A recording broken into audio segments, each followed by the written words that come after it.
Hello, ladies and gentlemen. Welcome to ReelTok episode 169. Today, I am sat alongside George, Seth, and soon to be Cam. He'll be here in like 10 minutes, so we will have the whole crew today. Today, we got all kinds of stuff. I guess before we even started recording, and George, did you watch Stranger Things Volume 1? Yeah, I did. Okay, and Cam did as well. So you guys will be talking that. Yeah. You and Seth will be talking Hamnet, and then Cam will be talking Zootopia 2. I had a crazy week, so I'll explain why I haven't seen anything. But before we get into those reviews, so we got, TV show, we got Oscar movie, and we got slot movie, all to be discussed today on the podcast. But shout out to our executive producers. As always, we have a new addition, a familiar face, but he's back in the executive producer gang. We got Cody Whitney, Ollie Powell, Stefan Johnson, and Cole Beaver. Shout out to all four of you for being the executive producers that are the lifeblood of this podcast, making it happen each and every week. And thank you to all of our patrons as well. Discord, super fun as always, and giving us great questions, real quick suggestions, real Patreon exclusive episodes. We're at our 96th one this week, so we're almost at 100 exclusive episodes. So if you want to join the Patreon, you will immediately get access to all 96 of those exclusive episodes that we've been recording over the past 2 years now. But before we get into the reviews of Stranger Things, Hamnet, Zootopia 2, let's go ahead and get into what we've been watching, how we've been doing. We will start with Seth. Hello. What have I been doing this week? I went to that memorabilia thing. I'm sure you guys saw my story of it. Mm-hmm. That was cool actually. I got there, I got a tour around the whole lot essentially, and there was some really cool stuff there. There was like a one-of-one Boba Fett blaster or gun that he has from Empire Strikes Back. There was like Indiana Jones's fedora. There was Brad Pitt's outfit in Fight Club, like the screen used one. So it was really, really cool seeing some stuff in person and the values on them and stuff. Kind of crazy. I might go to the auction next week actually if I get a chance. I think it'd be cool, to go to an auction just to see how it works. And they told me that they have penny drinks at the auction as well. So you pay 1 penny for anything. Oh, for any. That's smart. Charge a penny for alcohol. So people buy $30,000 memorabilia.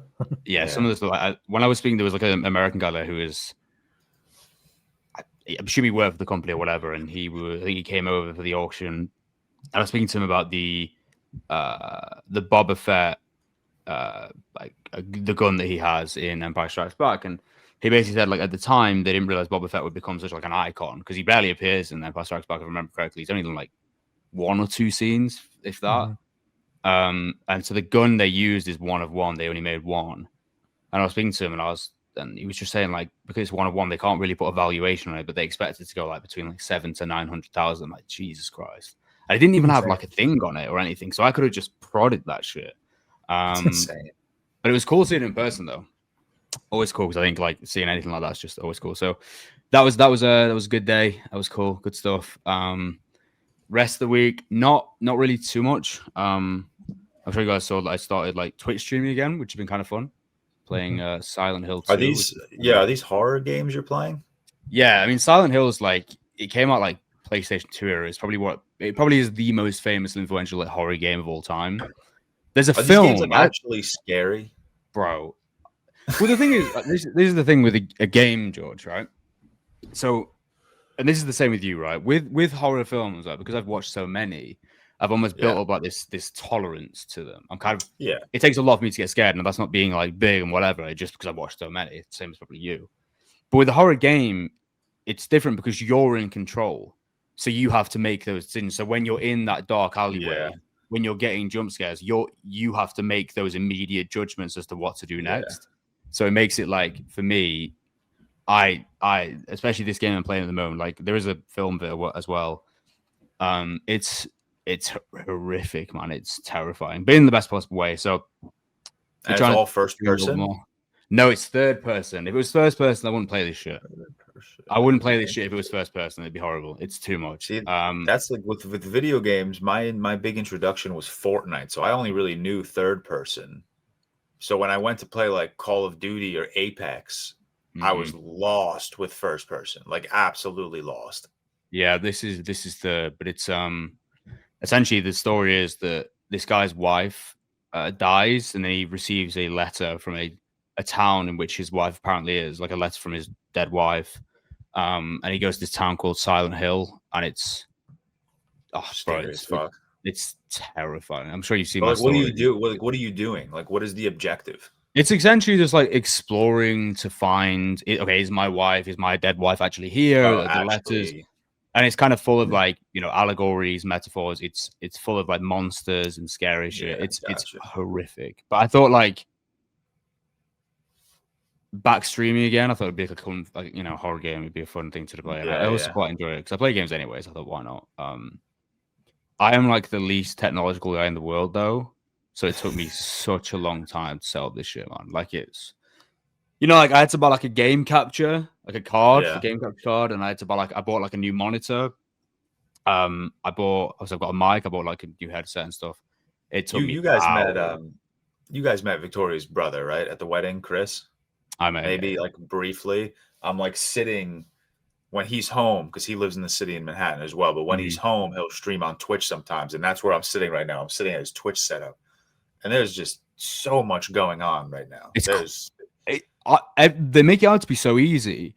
And when it came down to it, I was like, this is the most confusing shit in the world. It's not only the videos, like the audio, the cable. There's everything. There's wires going everywhere. There's monitors everywhere. There's a controller. I'm like, what? This is a mess. Wait, what does he stream? He streams on Twitch. I don't know what he streams. He's been playing. I think he started with Call of Duty like a month ago, and now he's playing something else. Oh, sick. That's kind of cool. Hop in with him. Yeah. That's kind of sick. But yeah, setting up this week. That's been fun. Doing kind of nothing this week. I'm seeing... This is weird one. I got an invite to a 28 Years Later Bone Temple screening. Yeah. You got an invite as well? On the 9th. Yeah, how fucking weird is that? Dude, it's a month and a half before release. Isn't that crazy? I know. That's what I meant. I got the invite and I was like, that's fucking weird because I'm sure at first I thought it was like a trailer 30-minute where they show you like the trailer like the first 15 minutes and then you read the whole email and it's like, no, this is the full movie. And even the email was like, we know this is a month and a half in advance. And I'm like, oh shit. Really weird. So I'm gonna go see that. I mean, that means they have to be unbelievably confident about their product. Which is surprising. Why? 28 years later, banged. For us, it did. I would say for a lot of people, it didn't. Like the scores aren't like that high in the populace. I don't think it banged for me. Well, yeah, but you know, brains. Yeah, I'm excited to see that, man. I'm really excited to continue it. And it's obviously the first one came out in June or something. So it's not been that long. I've watched. Like, I'm kind of similar to Tyler, probably not as bad, but I haven't watched much at all. Let me pick it up. I watched Anemone. I saw that. Round Dailies. It's fine. I don't know. It's kind of weird. Like I didn't really understand like how I felt about it. The score is amazing, and I think it helps that it's kind of anchored by these two, like Sean Bean and Danny Day-Lewis, who are obviously great. I like it as a debut though, because I think it like at least tries something. I think it lingers like a bit too much in moments, but there are visual and narrative based choices that I thought were kind of like cool. So I'll watch more things he makes. I didn't love it by any means. I thought it was okay. Watched Decision to Leave, which obviously me and Tyler talked about on the Patreon, which came out on Friday. I rewatched One Battle After Another for my first rewatch since release. Really? Yeah, I didn't get a chance to see it in cinema, so I watched it again. Like it just came out on to rent or whatever. Yeah. Rewatched that. Good film. Wallace and Gromit: Curse of the Were-Rabbit. Obviously, that's kind of it. Oh, and I've been watching. Me and Anna we just finished season 1 of Better Call Saul, so we're like moving through that as well. Great show. Obviously, I'm really excited to continue it. I mean, I've seen the first 5 seasons, but the problem is, I know season 6 came out in 2022. I think season 5 came out in like 2020, so I haven't seen anything of it since 2020 because I've seen every season but the last season. So I'm excited to finally get to experience that and experience it all in one as well. Yeah, that's kind of it for me this week. I haven't really watched much. I watched like 4 films. So, yeah.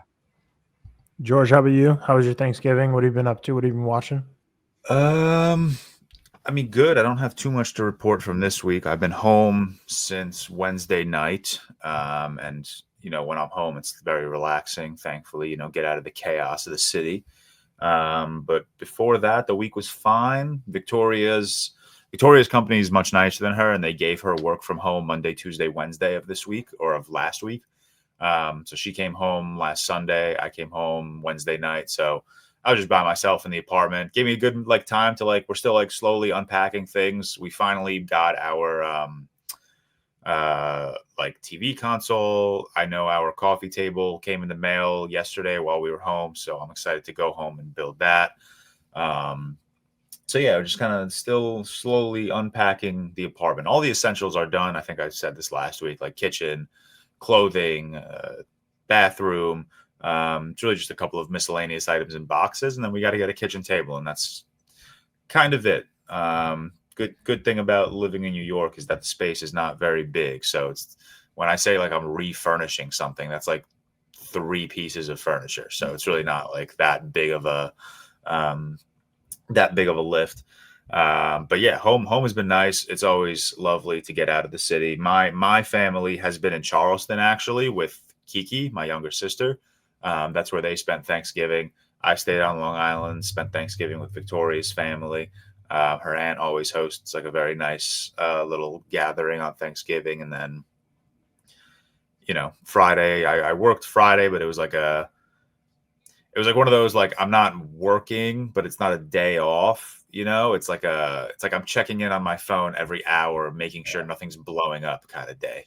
So it's very relaxing. I've been getting out to the gym, saw a couple of high school friends that I haven't seen in a couple of months. I think you guys met AJ at the wedding as well. He's been overseas traveling for 3 months, took a little hiatus from work. So caught up with him, which was really nice. Where has he been? He was in Thailand for a little bit. He was in the Maldives for a little bit. He was all over the place, man. He did actually, Seth, you might find this interesting. He was away for 3 months. Mm-hmm. And I think 6 of those weeks he was at this all-inclusive hotel, but it was a Muay Thai training camp. So in he Thailand. went. I think this was in the Maldives. Okay, fine. But yeah, he went to. It was this. That's the point of the resort. You go to train Muay Thai. So he had his whole dietary restrictions laid out for him. He had his wake-up call. Yeah, he said it was really a good time. He's been doing Muay Thai for a while, on and off for a couple of years, but this was, I guess, his first big experience. Was he with Muay Thai? He was one of the groomsmen, wasn't it? I think I remember. Yes. Yeah. AJ's my best friend from high school. Yeah. I do remember. AJ, I don't know about you guys in your relationship with high school folk or Seth, secondary school folk. Got you. But I don't keep in touch with too many of them. I have one close friend still from school. That's your AJ. I have AJ. AJ I've known since I was fucking 6 years old, and he's been my best friend ever since. So love that kid. He was gone for 3 months, so I lost my tennis buddy. I've played tennis since, but AJ's the go-to whenever I want to play tennis. But yeah, what else? It's been a slower week. Victoria and I went mattress shopping yesterday, which was great. We got a new mattress. I've had my mattress for way too long, so it was about time. What mattress did you get? Dude, I don't know, man. Victoria, you should have asked me to ask Anna for you. No, she would have given you every single rec for every single type. Would she given us organic, toxic-free mattress recommendations? Yes, because that's literally what she does for a job. Is it actually? She works for a mattress company. She works in the marketing and the website and stuff like that. That's sick. I didn't know that. That's okay, what I mean, that's sick. And all I know is they're so fucking expensive as well. Yeah, they are expensive, especially with the moving. What's not too expensive, but what I didn't realize was an additional charge is when they deliver my mattress, we ask them to take our current mattress and they'll dispose of it naturally. I didn't realize that was also an expense. I thought that was hey, we'll do this shit for free. But yeah, that's it. Week's been fine. We're going back to the city right after I'm done recording this. And you guys can't see, but on the other side of this wall is the rest of Victoria's basement.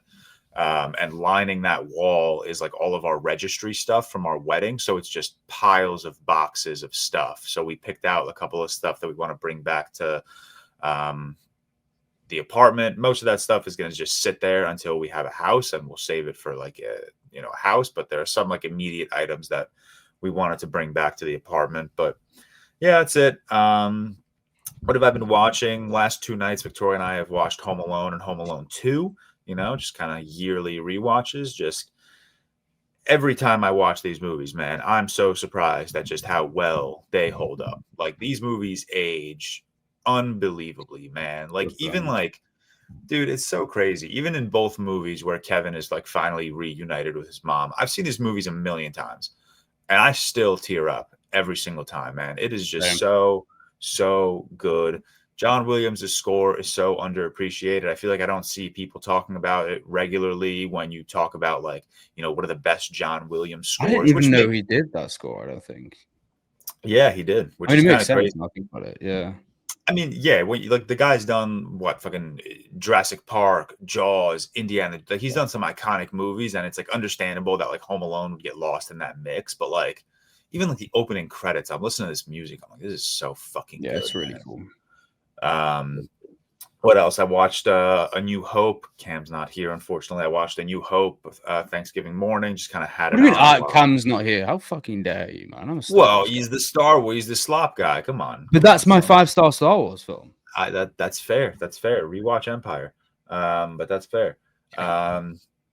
Watched a couple of making of movies or like short documentaries on YouTube. The making of Marie Antoinette was very cool. Really awesome to see Sofia Coppola like putting together that like entire production, which is just seemed like a fucking nightmare, but they pulled it off somehow. Seth, I watched the making of Mulholland Drive. It's quick, like 25. It's like a quick 25-minute documentary. It's pretty cool. They like kind of just, it's like not even really a documentary. I mean, there's obviously like outtakes of like David Lynch and Naomi Watts like sitting in a chair talking about whatever scene they just filmed. But it's more so just like a camera and David Lynch's face while he directs, and it's pretty cool. Yeah, I definitely recommend. And I watched the making of the Florida Project. Also, not even a documentary. This was literally just some dude with a camera walking around set.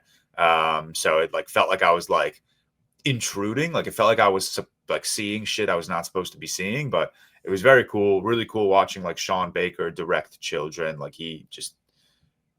that's a talent, man. My patience could absolutely never, like literally never. Like, there was this documentary is 20 minutes long or whatever, so you guys can watch it yourself.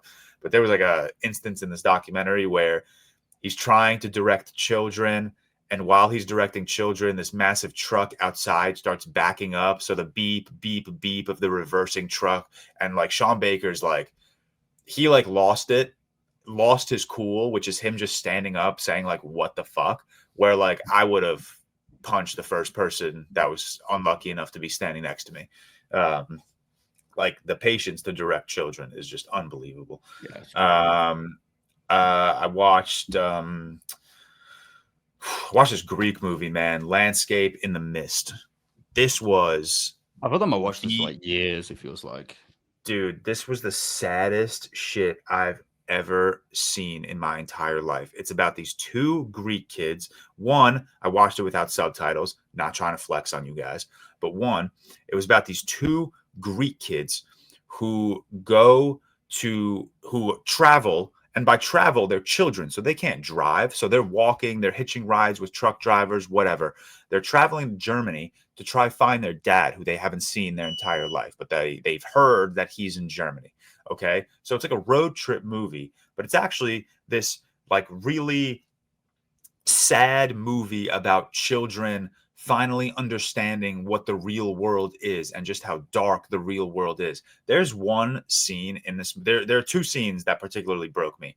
There's one scene in the middle of this movie, and I'm not going to spoil anything. You can see the scene coming from a mile away. Like, you just know it's coming.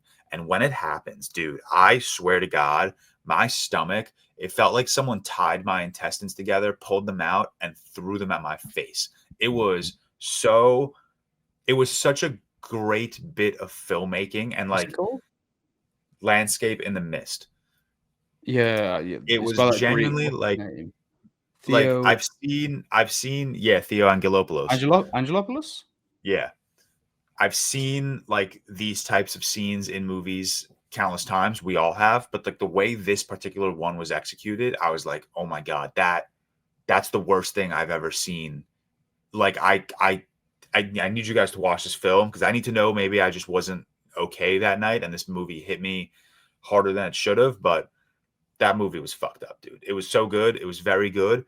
It had me crying. It had me stressed. It had me goosebumps all over the place. And I was just like, I just want to give these two kids a hug, man. It was unbelievable. Every single one of this guy's films, apart from two. How fucking many films has he made? Yeah, basically everyone has over a 4 average. That's kind of a crazy batting rate. He's got a crazy batting average right now. But yeah, that was like the first one that I decided to watch because I was like sifting through my watch list and I was like, Lord, what am I going to throw on it? And I forgot I threw this on my watch list. I probably just threw it on my watch list without realizing what it was just because I saw it was Greek. So I was like, oh, you know what? 2 hours. Perfect. Let me watch it. Ended up being the saddest shit I've ever seen. I watched Female Prisoner Scorpion 701. It's this movie about this woman who falls in love with a detective and the detective like betrays her like because he was really just using her to like solve a case. So the whole movie is about her in prison trying to get revenge on this guy. Cool movie. Very cool movie. Very, very like it's like grimy stylistic. Stylistic. I don't know if that makes sense. Like it's a gross looking movie, but like everything is like very like, you know, it's done because it has to be done. So good movie. I know there's a sequel 41, which like I think Nalbus gives like a 5-star. So I'm pretty excited to rip that one and watch the next of the Female Prisoner Scorpion saga. And then I watched 2 more things on the Bowery. It's like this cool, like, it was like this hybrid documentary / narrative feature where like some things were documentary style, like real footage. Some things were like a little bit scripted. But it's about the Bowery, which is like this like little like area. It's like this block in New York City, which back in the day was where like homeless, poor people, people looking for work would go and like sit and camp out. So it was a very interesting look at like that side of New York City back in the fucking like 50s. Very cool documentary. And then I watched this thing. I don't know why I watched this thing. It's called the Disintegration Loop 1.1. So what it is it's basically this dude, and I might have this story wrong because I'm probably just not remembering right. So this dude made this bit of music a while ago. And it's like this really like, if you were to just listen to this music without like visual imagery, you would kind of be like, yeah, it's a good piece of music. Like it's a very interesting, like very meditative, very like melodic piece of music, all instrumental, no words. Then a couple years later, 9/11 happens. So what he does is at the end of the day, at the end of 9/11, he records from his rooftop because he was living in Brooklyn at the time. He records the last hour of sunlight as the smoke from 9/11 is settling. And he puts his music looped over this hour of this shot of New York, the night of 9/11. And it's like, I put it on and I was like, there's no way I'm going to watch just an hour of smoke settling. Like, I feel like that's going to be boring. Within like 15 minutes, dude, I'm sitting there, my eyes are wide open. And I'm like, I don't even know how to describe it, man. It's like one of those things where like, you're obviously looking at something very important, something very frightening, but like, you're just thinking about everything. Like the music with that visual, it was like, it had my mind going, man. I was like, this feels hopeful, but this feels frightening. It was a very interesting experience. I don't like watching so many, like I'm proud of myself. I've been continuing with like my short film watching recently. I'm sure that'll come to an end soon once I like, come the new year, once work picks up again. But like, since I've been watching a lot of short films, a lot of my YouTube recommendeds are just short films now. Everyone's always asking, everyone keeps asking me like, what, how are you picking what short films to watch? And at this point, it's just whatever's recommended on YouTube that looks interesting. And this was one of them. So I like sat down, I was eating dinner, and I was like, this was crazy, man. This was frightening. Like it really is just like you see smoke settling, like you're listening to this music, which like I can't even describe, man. You just got to watch it or just listen to it. But yeah, that's what I've been watching. What do I got going on this week? I have no idea. I don't know. Finishing the apartment, but that's it. Thanks for letting me yap. Nice. Yeah, my week has been a whirlwind of a week. So start of the week, first half working, normal week, and then Thursday obviously is Thanksgiving. So Riley worked Monday, Tuesday, Wednesday. So on Thursday we drove up Thursday morning to her family's in Dallas is where we spent our Thanksgiving. So that's about like a 3-hour drive from Austin. So it wasn't too bad. So we did that in the morning, had Thanksgiving there. After Thanksgiving dinner, we went to her parents' house in Fort Worth, which is like an hour and a half away from Dallas. So lots of driving Thursday. We realized Riley was missing something essential for her bridal shower, which was on Saturday in Dallas. So basically we wouldn't be able to order it in time to get there before her bridal shower. So I decided I was going to drive back to Austin to get it for her. So Thursday we drove from Austin to Dallas, which is 3 hours, then another hour and a half to Fort Worth. And then Friday, so the next day I drove from Fort Worth down to Austin, which is like 4 hours. And then Saturday yesterday morning I drove from Austin back up to Dallas, which was a 3-hour drive, and then bridal shower. And then after that, we drove back from Dallas down to Austin, which was another 3-hour drive. So drove like 4 hours total Thursday, 4 hours total Friday, and like 7.5 hours total Saturday. So I've just been on the road. My entire weekend's been driving. So I've had zero time for watching anything this weekend and really just doing anything. Just been driving pretty much. That's basically it. All I've been doing is driving. But no, it was overall a really good weekend. It was always great seeing her family. Big fans of them. Really enjoyed being back in the Dallas area and got to see her parents' new house in Fort Worth because they used to live in Dallas, Highland Park, if anyone knows the area. And they just sold their house recently and retired and moved out to kind of like more of the countryside. So they got like 5 acres of property. They got a bunch of chickens. There's like horses surrounding them. They don't own any horses.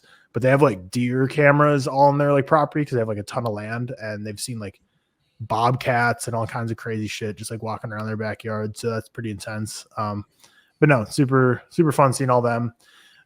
Her aunt just got like a French bulldog with one eye. Like they rescued her from a shelter and it only has one eye, and his name is Winky, and that dog is sick. And like French bulldogs are sick dogs. I used to kind of be a hater, and then I met one, and maybe it was just having one eye that was charming because it's like it walks everywhere like with its face like this because like it's got to see everything. So it's just like but the dog lost its eye before they adopted it, and it was like a month when it lost its eye. So like I don't think the dog really remembers like life with 2 eyes. So it probably doesn't like hamper its quality of life because it doesn't really like it doesn't feel like it's like missing anything. Like it's like it just that's how life is. I just have this one eye that I have to walk around like Mad Eye Moody.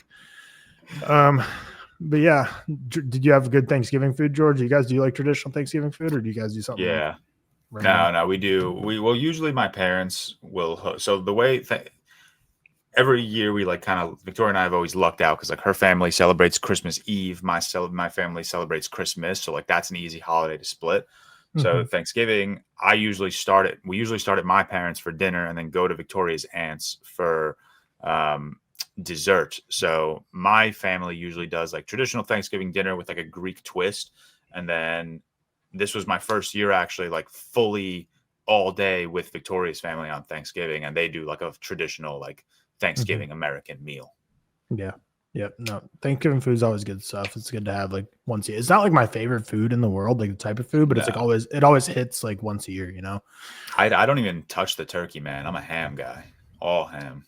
I didn't touch turkey either purely because it wasn't done on time. Like their turkey was done like an hour and a half later, but at that point I was already on the couch watching football, like off to the gills. So they're like, turkey's done. I'm like, that's all you got. I'm tapped out at this point. Yeah. But yeah, Thanksgiving was fun. Cowboys got a big win and obviously celebrating in Dallas. So a lot of people are big Cowboys fans there. And I like the Cowboys as well. So it was fun watching them win. And then the next day was big game, Texas A&M, which is a huge deal in the state of Texas, the battle for Texas. And Texas got a huge win there, upsetting the undefeated Aggies. which is always fun because I kind of adopted the Longhorns when I moved to Texas because football's like, it's just different in Texas. Like, it's just like such a big deal here. So when I moved here out of college, I was like, and also like, so Texas has like, so there's like 130 Division I college football schools, which is like the most elite tier, like the highest tier. George, your school just recently jumped up from non-Division I to Division I because you're Delaware, right? Yeah. Yes, sir. Delaware, this is their first year in Division I, so they've officially graduated up. Vamos. But yeah, overall, there's like 136 teams in Division I, and like, I don't know, rough guesstimate, like 25 of them are in Texas. Like, there's a ridiculous amount. So when I moved to Texas after college, I was like, I'm going to pick one to be my team. And before I even had time to pick, I started my job in person, and everyone from Texas A&M was like the most like obnoxious people I've ever met in my life. They all have like these graduate like class rings that they wear. They like shake their fists at you to show you their like Aggie ring, and it was the most annoying thing ever. So I literally went to Texas with the mindset, I'm like, I'm going to pick one of these teams to be mine. And then before I could even make that decision, like Texas A&M was so obnoxiously annoying. I was like, okay, these people are the worst. I can't root for this school. So ended up going for Texas, who was kind of poopy at the time, but they've always been one of the most like iconic football teams overall. But now they're looking good, so it was good. But yeah, lots of driving this week. What I've been watching, like I said, I haven't watched anything since like Wednesday, but I did watch a few things this week. I'm in my Cam Walsh era. I have like 4 films I haven't logged on Letterboxd. Starting with, I watched The Terminal, the Tom Hanks movie directed by Steven Spielberg that I actually liked more than I thought. Like, it is a really goofy movie at the end of the day, and the romance aspect of it all is really silly and not great to me. But in terms of like a post 9/11 reactionary film, comes out like 2 years, from directed by Steven Spielberg, helmed by the biggest actor in terms of our parents' generation, and Tom Hanks. And just like a couple years after 9/11, coming out with this film about a foreigner trapped in an airport, can't get his visa approved, and he kind of runs into all these different situations of interactions in the airport that are just really crazy in regards to either just like blatant racism or xenophobia in terms of the reaction of security towards different people, or on the opposite side, just in terms of just how over surveilled and the security measures that were kind of put in place that like were just kind of reactionary, that didn't really, like, the outcome isn't getting what they're going for with intended purpose. Like, it's just like they're just over surveilling and not really getting any success out of it. It's just kind of like they're just doing the wrong kind of stuff. But so it's like there's a lot of nuggets in there I really love from Spielberg that I thought was actually like pretty powerful film. Like, I'm gonna give it like 3.5. But like any kind of Tom Hanks movie ever, like there's always gonna be like a romance that's just like kind of silly with him and like a flight attendant. But yeah, enjoyed The Terminal more than I thought I would. I watched Ballad of a Small Player. It's just like a nothing movie. It's nothing I didn't like. It's nothing I liked. It just kind of happened. The colors were pretty. Colin Farrell and Tilda Swinton were like, I was gonna say fine, but like I don't know. I don't think I could name a performance from either of them that I think was like worse than this one. Like, it's not like they were bad, but it's just like neither of them gave me anything that I was like, yeah, this is great stuff. Like any Edward Berger film, it has a score that's super pronounced throughout, which, you know, it's fine, it's cool. But I always love casino backdrops of films, and the lights and the ambiance of it all was super cool. But he didn't even like obviously most of the film, like most gambling films aren't really about the gambling. It's about the bearing yourself in more debt, trying to get out of it, running away from it, and trying to escape this addiction with your life still intact. So not most of it was spent in the casinos. Actually, it's more him running around and floundering and trying to figure out how he's going to pay back all this debt he keeps racking up. But just kind of a nothing film is how I can basically describe it at the end of the day. It's just like I watched it, I was like, okay, that was a movie. I know it's one a lot of people anticipated more, obviously, with Edward Berger's recent 2 films, All Quiet on the Western Front and Conclave, which both of those I enjoyed much, much more, even though I didn't love Conclave. I know some people absolutely love Conclave, but I still liked Conclave, and I actually still do think about it quite a bit. But in terms of the performances, like when you think of like Ray Fiennes and all the supporting cast, so much more impressive than anything like Colin Farrell and Tilda Swinton do in this one, which again isn't any fault of their own. I just don't think The Ballad of a Small Player was anything special of a movie. So disappointing there, but it's like an easy watch and it's on Netflix. But then another watch on Netflix that is an easiest watch in terms of it's only like an hour 40 long. I did watch Train Dreams. Gorgeous movie, beautiful to look at. And I think Joel Edgerton's fantastic, and that really like Felicity Jones. She obviously got supporting actress nominee last year for The Brutalist, and I thought she was pretty awful in that movie, but she's pretty great in this. She doesn't get nearly as much to do in this as she did in The Brutalist, but just a beautiful movie, a quaint story, a reflection on life and a time that feels so distant and far away. But I didn't love it though. It's still like a 3.5 for me because it's the same problem I had with, I feel like a lot of films I've been talking about on this podcast the past few weeks is it's the voiceover narration. I never like it. This whole movie is pretty much voiceover narration. And I feel like there was a lot of tell, don't show. Like I feel like there'd be moments where he's like, he was really poor, like in a voiceover, and it like show like him like checking his pockets and there's no money in there. I'm like, yeah, you could have just shown like he's clearly poor and it's like he misses his family. I'm like, yeah, I can tell from what's on the screen. So the voiceover narration by the end of it was like really pissed me off. I'm like, just shh, let me live in this world. It's so peaceful and so comforting to sit in this guy's mindset as he is reflecting on his life and all the tragedy that comes along with it, and the aspirations versus the reality, and how beautiful the forest is and his home and his idyllic life on this river. I was just like, let me sit in his emotions. I don't want to hear his emotions. But other than that, I think the movie is really fantastic. But again, at least I'm consistent. I feel like can't even remember what the other films were, but I feel like I've said it like for 3 or 4 other movies the past like 3 months. I just like voiceover narration always bothers me. I was just trying to think of the last movie you said it for. I think Michael Clayton, when we were talking about it, might have been one. Yeah. But yeah, that's what I've been watching. I am 1 episode behind on Pluribus now, so I didn't watch the one that came out on like Wednesday last week. I don't know, Seth, if you're fully up to date on Pluribus or not, but I'm 1 behind right now, and I did not start Stranger Things yet. But you know, here, I mean, we could segue into that because Cam, are you caught up on Volume 1? Okay, well, then you and George are going to review it shortly, but first we got to hear from you on terms of what have you been watching, how you've been doing, and give us your thoughts on Zootopia 2. Yeah, I didn't catch Zootopia 2. I was supposed to go last night, didn't get to it. So I see George just walked out, and I clearly missed it. But can someone help me out? Where's George at right now? What's going on? He's in prison. I'm in Victoria's parents' basement right now. Okay, thank you. I appreciate the quick update. He's live from the sauna.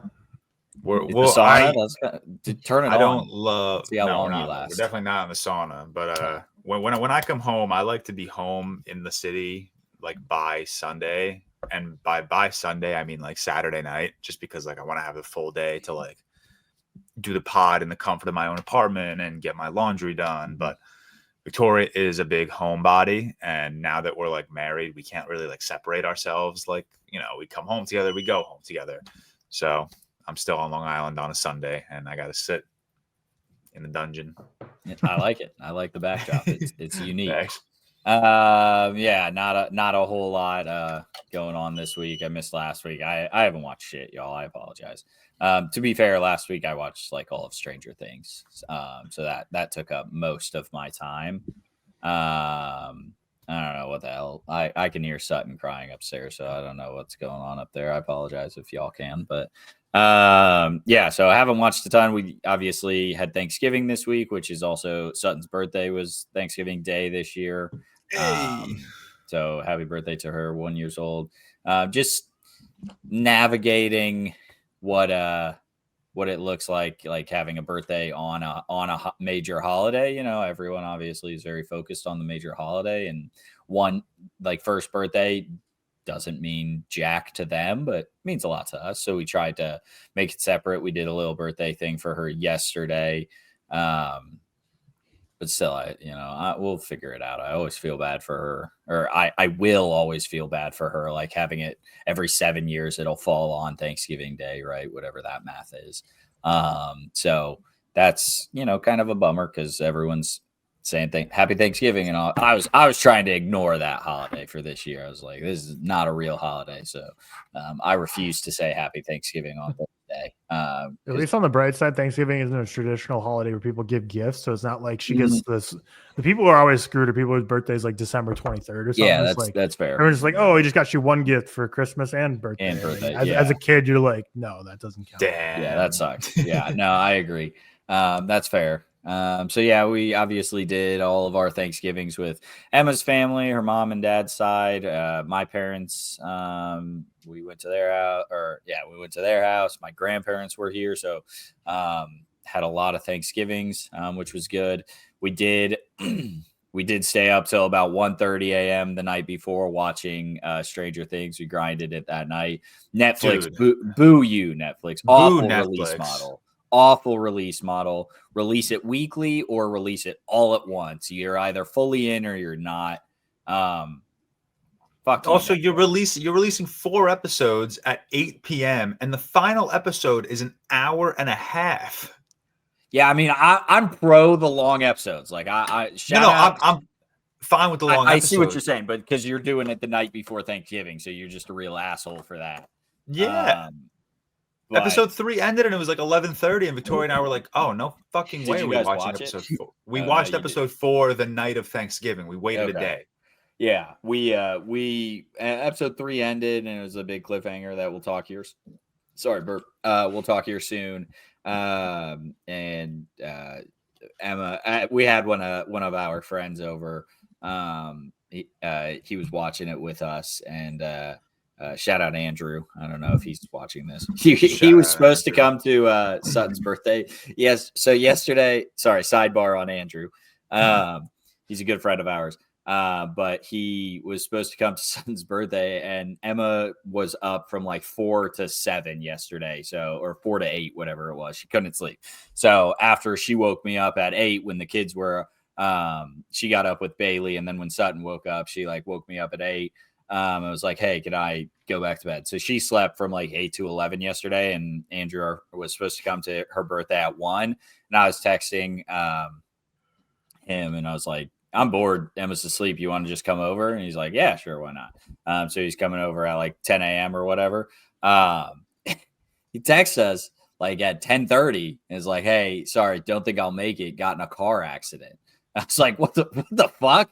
I was like, is that real? Are you okay? And we had like a winter storm yesterday, and he got into a car accident on the way over. And I felt very bad because I altered history by inviting him over early rather than having him just show up to the birthday like party thing. So I felt very bad for that. But yeah, he was like on his way and got in a car accident on her way. So I apologize for that.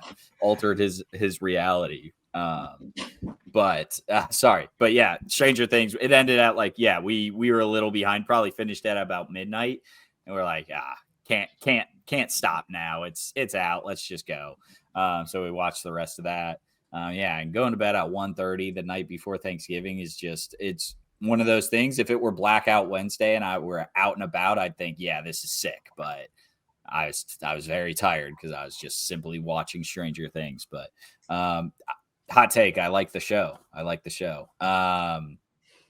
But yeah, that's really all I've been watching. I watched the entirety of the show the week before it came out, and then this week I watched Zootopia 1 thinking I'd get to Zootopia, never did, so I apologize for that. And then watched The Grinch, the animated, and then Elf, full on into the Christmas spirit. Really, both are peak. Big fan. No. But like we're running out of like true animated movies that we ran out after one because we're not going to do Klaus just yet because Klaus is so good. You gotta. Klaus good though. Klaus real good. Klaus very good. You gotta wait for Klaus. And then my favorite is The Year Without a Santa Claus. I've mentioned that a million times on the pod, but we gotta wait for that because it's my favorite. So after those 3, I'm like, I mean, maybe he'll like the old Rudolph, but probably not. We'll do the Santa Clauses at some point with Tim Allen. But I don't know. If you've got great like animated Christmas movies that we can show Bailey, hit me up or leave a comment more specifically. Die Hard. Perfect for Bailey. Honestly, he would probably care about that as much as he cared about Elf. Live action is still not his forte. But yeah, that's really it. It's been a good week. Love a holiday week. Love getting off a little. I actually had to work on Friday, which sucks. But was off Thursday. Worked half day on Friday because we did Emma's dad's Thanksgiving in the afternoon on Friday, so worked a half day, which was not bad. But love a short week. Always good. But other than Do you that, prefer days before the weekend off or days after the weekend off? days before. George, really? I'm pro. As I get older, I'm more after. Really? I'm more after too. I prefer Monday or Tuesday off. Interesting. I like Thursday, Friday because it makes the 3 days feel so short. Yeah, I think as I get Something older, to I'm look like, forward to in the week is my brain's stupid, and I'll always think Sunday's the end of the week. So when Sunday hits, I'm like, oh, I don't have work tomorrow. I'm like, hell yeah. And then when you go back to work, you're like, damn, that long week was fun. Now to go back to work, this sucks. You're like, oh, boom, 3 or 4 day week. I don't have a full 5 day week to go back to. It eases you back in. I mean, both are exceptional. Both good for sure. Yeah, but I do like I would say days before because I feel like you're working and you're like, man, I can't wait to get to the Wednesday or the Thursday this week. Very excited. But yeah, that's my week. Happy birthday, Sutton. Love you.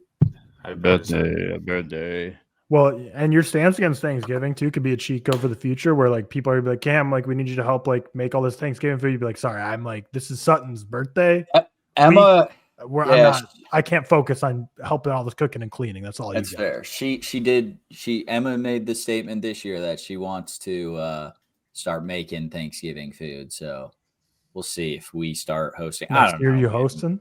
It's super weird, having kids so young. Of like, I always ask my parents, like, when did you guys stop doing like Christmas at your parents' house? Because as long as I can remember, we've only done Christmas at my family's house, and like Emma's the same. Well, I guess they go to Emma's mom's grandparents. But so my parents, like we've always done Christmas at our house. And I'm like, when did you guys start that? And they were like, when we had kids. And I'm like, okay, we're not going to come over for Christmas this year. And they're like, no, that's not an option. You got to come over, so they're, I don't know. I don't know when we get to say, hey, holidays are our own family, because my sister and niece live so close, and my parents live so close. It's hard to. And then if we go to my parents, we have to go to Emma's parents. Like you can't one off. So last year was super nice having Sutton on Thanksgiving. Obviously missed Thanksgiving, but then we use that as an excuse on Christmas of like, hey, we're not traveling a lot. We're staying in with the 4-week-old. But this year don't have that excuse as much. Yeah. Side note about your local team, the Lions. Well, not local team, but Lions. You see like Frank Ragnow stuff. Yeah. There's a tweet that was like, oh, he just did it just to get out of Thanksgiving with his family. So when you're saying that, I was just picturing you being like, I just want to get out of Thanksgiving. Yeah. For those of you listening who don't know, Frank Ragnow is an NFL player. He retired.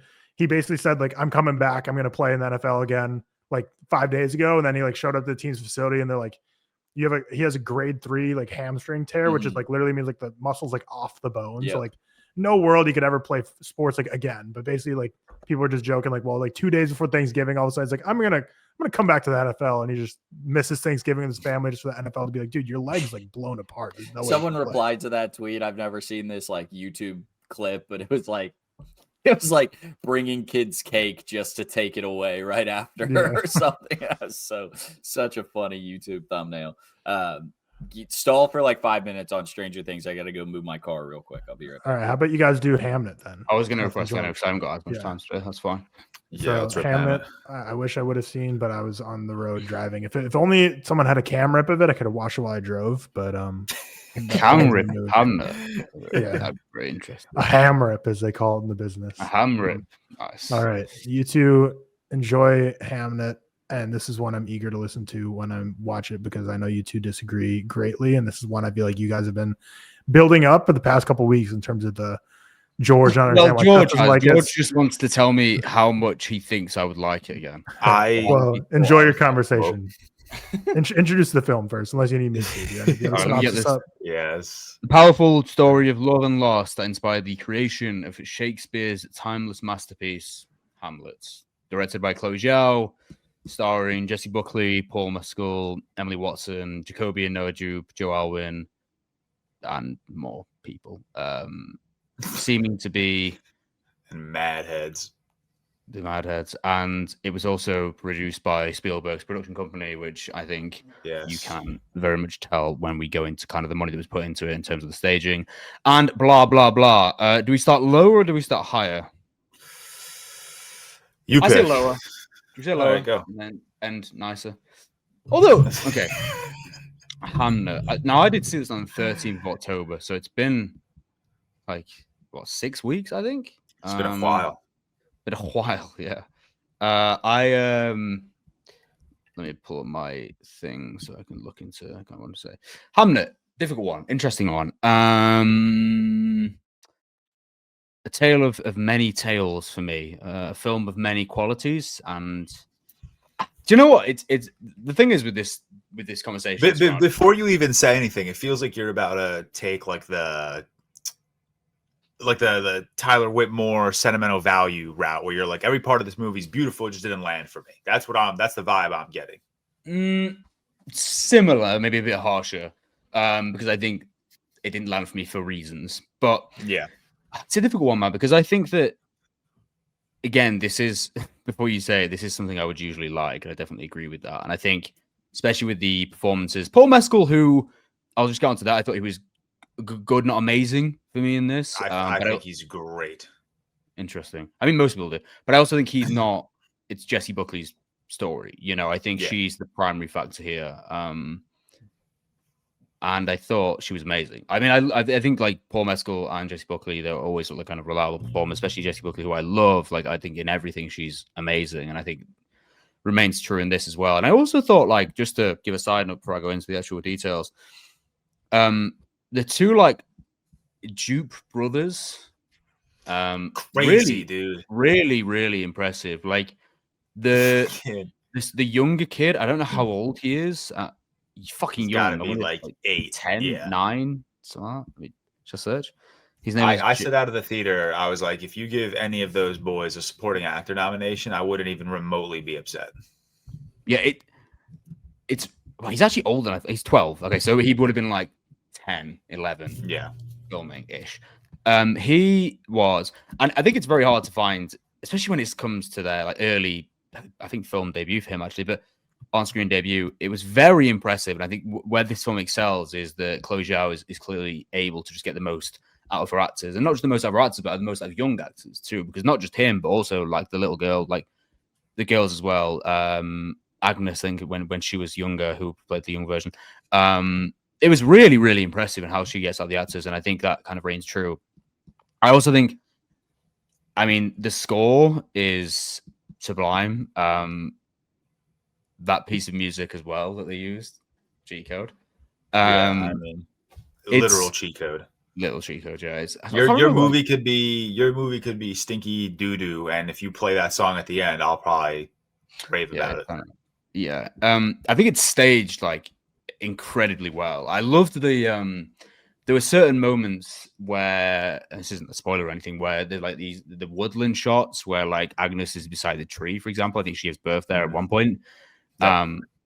Amazing, kind of with the fleeting woodland shots and the wind blowing with the score in the background.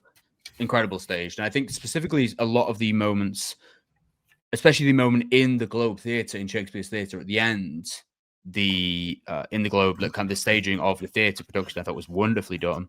I think the film looks like incredible. There are a lot of kind of grand moments that hit as expected. I think the downfall for me with this is it just maybe similar to Tyler, it just didn't like elicit that crazy emotional reaction expected. I kind of came out of it. Which, totally fair. But both times I've walked out. I saw this movie twice, thankfully, in theaters. So both times I walked out, I was looking at people hysterically crying, and then I was looking at people just completely dead-faced, completely that. Also, the second time I watched it, there was an alarming amount of people that walked out of the theater. Really? That's quite interesting. Because, I mean, one thing I will say is it's not boring. Walking out is kind of crazy because it's not boring nor offensive, so that's kind of weird. When I watched it, it was weird. It was crazy because I think everyone around me was crying their eyes out, which almost disappointed me in a way in terms of that initial reaction because I expected to, and I cried loads of times, So I just kind of expected. I almost think to its detriment with the reactions going in, where I almost expected to be bawling my eyes out, and that just didn't, never came. Although in the same sense, I don't think. I think it was very sad. There's one particular moment that's incredibly sad, and Jessie Buckley is the anchor for that moment, the anchor for that scene. So good. And I think the way kind of the grief just like wears on her throughout, and especially within that kind of moment, it's horrific. And I almost think as well, like, again, not to be like one of those hope guys, but I think it's like at the same time, again, it's going to be experience based. So I think particularly for women and motherhood, it's also going to be hit different as well. Not to say that's the primary factor. Obviously, there's thousands of films I've related to that haven't involved my life at all, but it could be one of the factors. Yeah. I don't. A lot of the moments just felt quite cold to me. I think it's a film that kind of, for me, relied on a few big sequences and kind of relied on them to love it, in my opinion, or for me to love it anyway. And they almost just led me feeling quite cold. Like, the ending sequence is usually something I'd love. And although I thought it was staged really well, it was acted really well, you know, there's nothing bad about the look or the performances. It's not like the performances left me cold. I just think the way it led up to it, during the darkest moments, I just felt the music did a lot of the heavy lifting, and it didn't really elicit much of a impactful response from me. I think, weirdly enough, if I remember correctly, I actually found which is probably contrary to most people, I found the first half to be better than the second. In terms of them, the two kind of Paul and Jesse having their initial interactions and basing it off them. And I think it really allows you to be within that era. One of the funny moments for me was is this a spoiler? Do you want to put spoilers on anyway? I guess it kind of is. I mean, I don't think we're going to go deep into spoilers just because it's. I was just going to say I guess it's just say the reveal moment. Oh, that he's who he is? Yeah. Oh, well, you didn't like that, or you did like that? No, I just found it funny. That's very funny.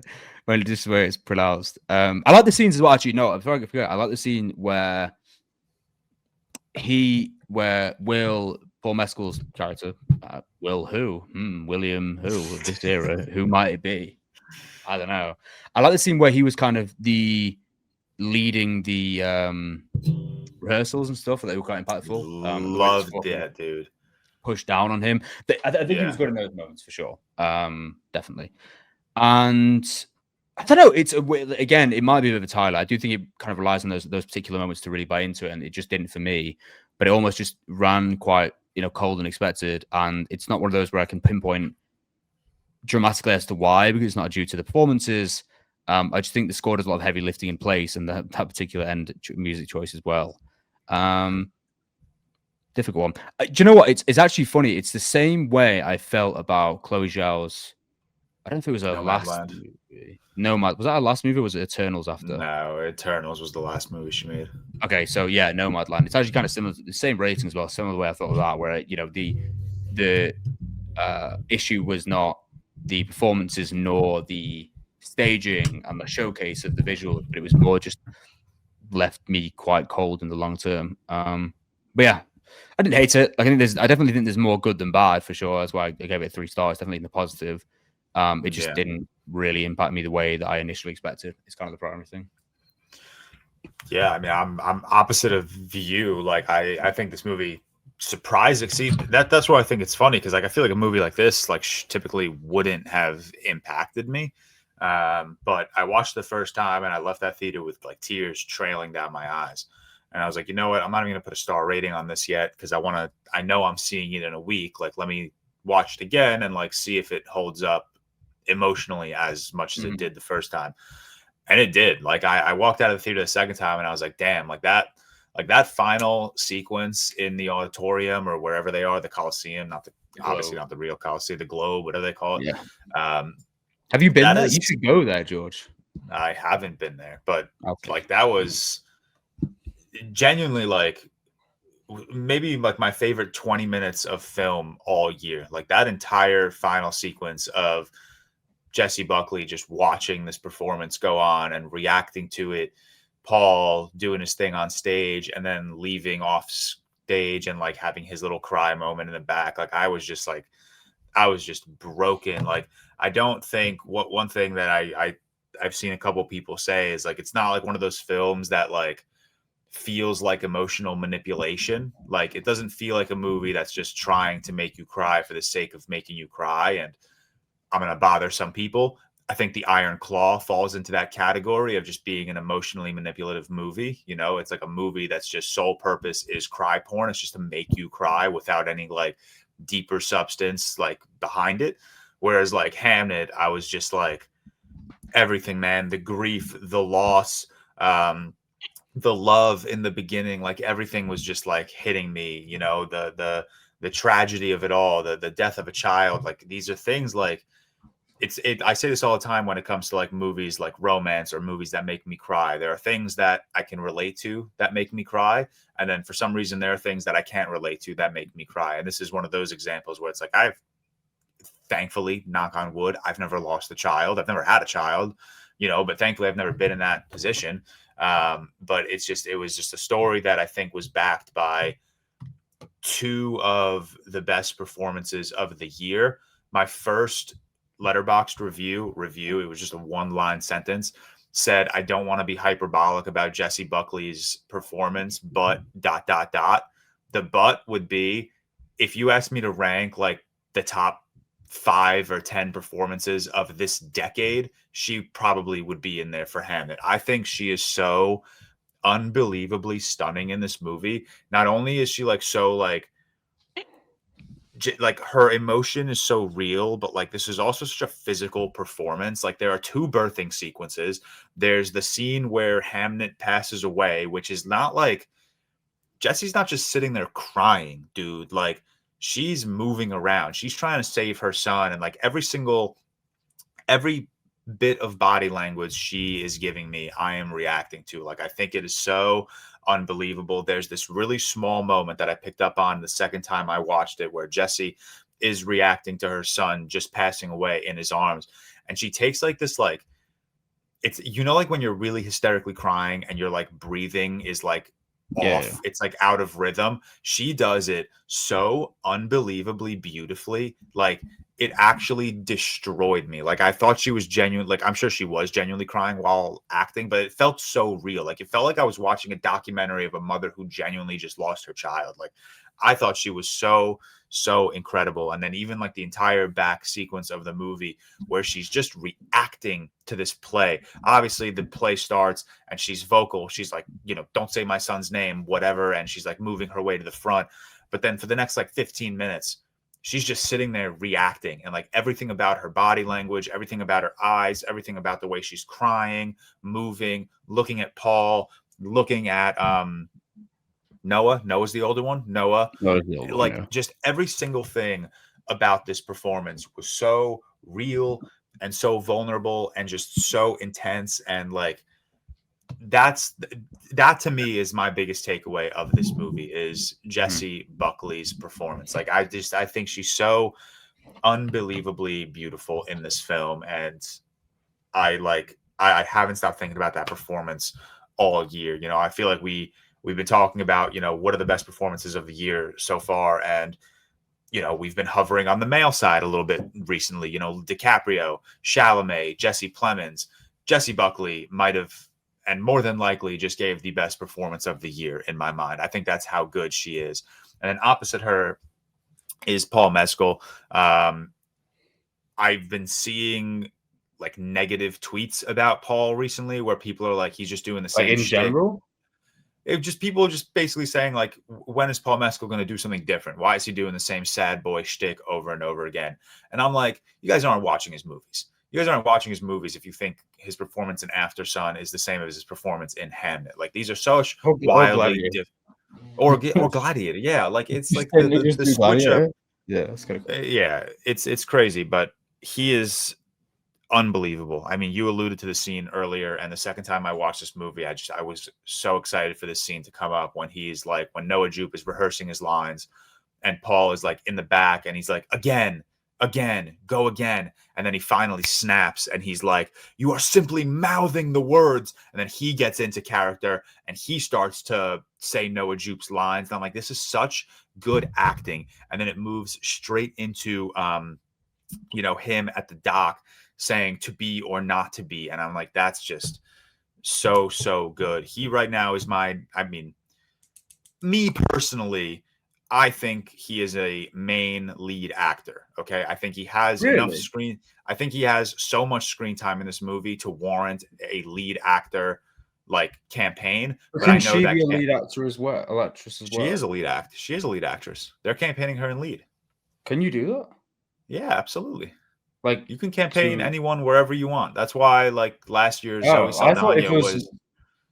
No. You can. That's why I think it's a little bit bullshit because like Zoe Saldana and Kieran Culkin won for Best Supporting Actor and Actress last year, but they were clearly the main characters of their movie, like without a doubt. And I think it just depends. Like, where do you think you'll have most success? I don't know what the rules are. I don't know what the like amount of screen time you need to have in order to qualify for supporting versus lead, but I think Paul Mescal has plenty of screen time to be in main lead actor consideration. But since he's campaigning and supporting actor, I think he's my number 2 right now. I think 1 is Sean Penn from One Battle.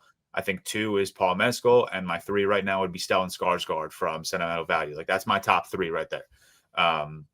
So I think he's just absolutely stunning. And then, you've been talking about the film staging a lot, and I couldn't agree with you more. I think Lucas Jal, and I'm probably pronouncing that wrong because it's like some Swedish or Norwegian. He's the cinematographer, and I just think he shot this movie so unbelievably beautifully. Like, I even look at something as like the early on in the movie, the sex scene between Will and Anya, where the camera is just like in the corner of the room. I just think like these like still camera selections are just such awesome ways to like shoot a movie. And then on top of that, you have Matt Richter's score, which I also just think is beautiful. Like, I think both of them, I think the cinematography and the score just come together to like create something that just like so deeply affected me. Like the way this movie looks, the way, like you said, I mean, I know for you said the music does the heavy lifting. I disagree, but I do think obviously the music is a big part of why I love this movie. I think there are other aspects of the film that do heavy lifting as well, but the music is just so fucking good throughout. Every shot is beautiful. The design, the sound, the way the camera's moving. One of my favorite scenes of the movie. It's not even a scene. It's just like a quick, like 6-second shot. After Will and Anya have sex, they like run through the forest, and it's like the camera's just tracking them so closely, and it's so beautiful. And it's like, I don't know. I absolutely loved it. But yeah, this worked for me. This really, and I'm surprised. Like I said, I watched the first time and I was destroyed. I walked out of that theater tearing up. I know this guy that works at the AMC, and he saw me walk out like tearing up, and he like kind of chuckled at me, and I was like, that was a fucked up movie, man. So watching it a second time and having more or less the exact same reaction, I was like, okay, this is hitting me. I don't know why. I mean, I do know why, but like this is hitting me more than something. Where is it like in your this. year? I know you don't. I'm assuming you have it somewhere. I have it. Yeah, I think it's number 5 right now. I think I have it at the 5 spot. Still One Battle, Sinners, Resurrection, and Neja 2, and then Hamnet. But those are and then 6 is Weapons, and those are my 5 and 4.5. So 6, 2 5s, 3 4.5s. More than likely 3 5s because I think Resurrection on a rewatch will be a 5. But yeah, man. To wrap up that rant, I mean, yeah, I just think it's everything is so beautiful, man. It's so so lovely. No, you go. I like I do like the way, not to kind of compare it to Sentimental Value because it's not at all, but just in the way it interacts with art, I do like it that way as well, where it really is tied to like there's 2 parents here, and they kind of reflect on their grief and put into things in different ways. And I like the way it kind of inspired the Hamnet story, and you can kind of see it within Paul Mescal's character when it comes to his dealings with it and how it's kind of evoked his passion for the project in himself and pushed him towards that certain markers. I like that. I like the combination of art and life, and again, it's not like Sentimental Value at all. I just mean in terms of the art and life and how they compare it. So that's cool. I mean, I would like to watch it again. I don't think it releases here until like late January, so I've got a fucking like while anyway. But I would like to watch it again because I do think maybe giving it another try would be cool. Because it was annoying as well because when I came out of it, like I saw a bunch of like the ReelTok Discord guys, And I think it was only maybe out of like 7. It was only me and one other guy who rated it like below a 4 even. So it just seems most people I know are very high. And I think the average right now is it's like 4.2. My friend's average is a 4.1. The rating is a 4.2. So it's high across the board. And I would like to see it again because it's not. I'll give you a reflection as to where it is in my year ranking, George. Let's hear it. It's 1 behind the Phoenician scheme, and then 1 above anemone. Anemone. Yeah, that's kind of the where we're at right now. All right, that's a little low, but I'll accept it. Maybe I do want to watch it again. I actually think Frankenstein's a little low as well, but let's not go into that. I do want to watch that again as well. Yeah, fine for me. Do you want to watch it again when it kind of releases? As I would like to give it another try, but when that'll be, who fucking knows? Yeah. I mean, I'm definitely gonna rewatch it. That's a movie I'd like to show Victoria just to see like how she reacts to it emotionally, and then I'd even be curious to hear like Cam's thoughts, just coming from like a parent, like to see how someone would react to that. But yeah, I like what you said. Like I like that. Like you said, we only hear the name William Shakespeare once in this movie, and it's not till the very end. So I like that this whole movie is kind of relying on like grief and how grief can affect art. And it's like that's the point of that's not the point of the movie, but that's a big part of like William Shakespeare's story in this movie. Which I really like. But yeah, that's anything else you want to say? I just told Cam to come back. He's here. He says, "There he is." I can't. Cam, that made me laugh, by the way. The Barry Lyndon tweet. Yeah. George was here talking about grief, and I'm looking at my phone, like giving a little. Yeah. Are you guys doing Stranger Things? Yeah, we're gonna do Stranger Things. Do you have a rough timeline as to how long you'll be? Do you reckon? I don't know how detailed you want to go. 20 minutes, really? Yeah, 20 minutes. You think more or less? I was going to say more, but 20 minutes is fine. No, 30 minutes then. Let's go 25 minutes. 25 minutes. 50. Right. Well, if it's 50, then I'll see you guys later. But let me know. Bye-bye. It should be like 25. Do you want to do this how we've been doing, like episodes run through episode by episode? I got them. Yeah, I was going to ask you. Do you want to do that? Yeah, I got it pulled up. Yeah, let's do that. Wait, I got some. We can talk some fun things post talking volume 1, but okay. Yeah, Stranger Things. Are you leading? Wait, before you start, how, out of curiosity, how old do you think the Duffer Brothers are?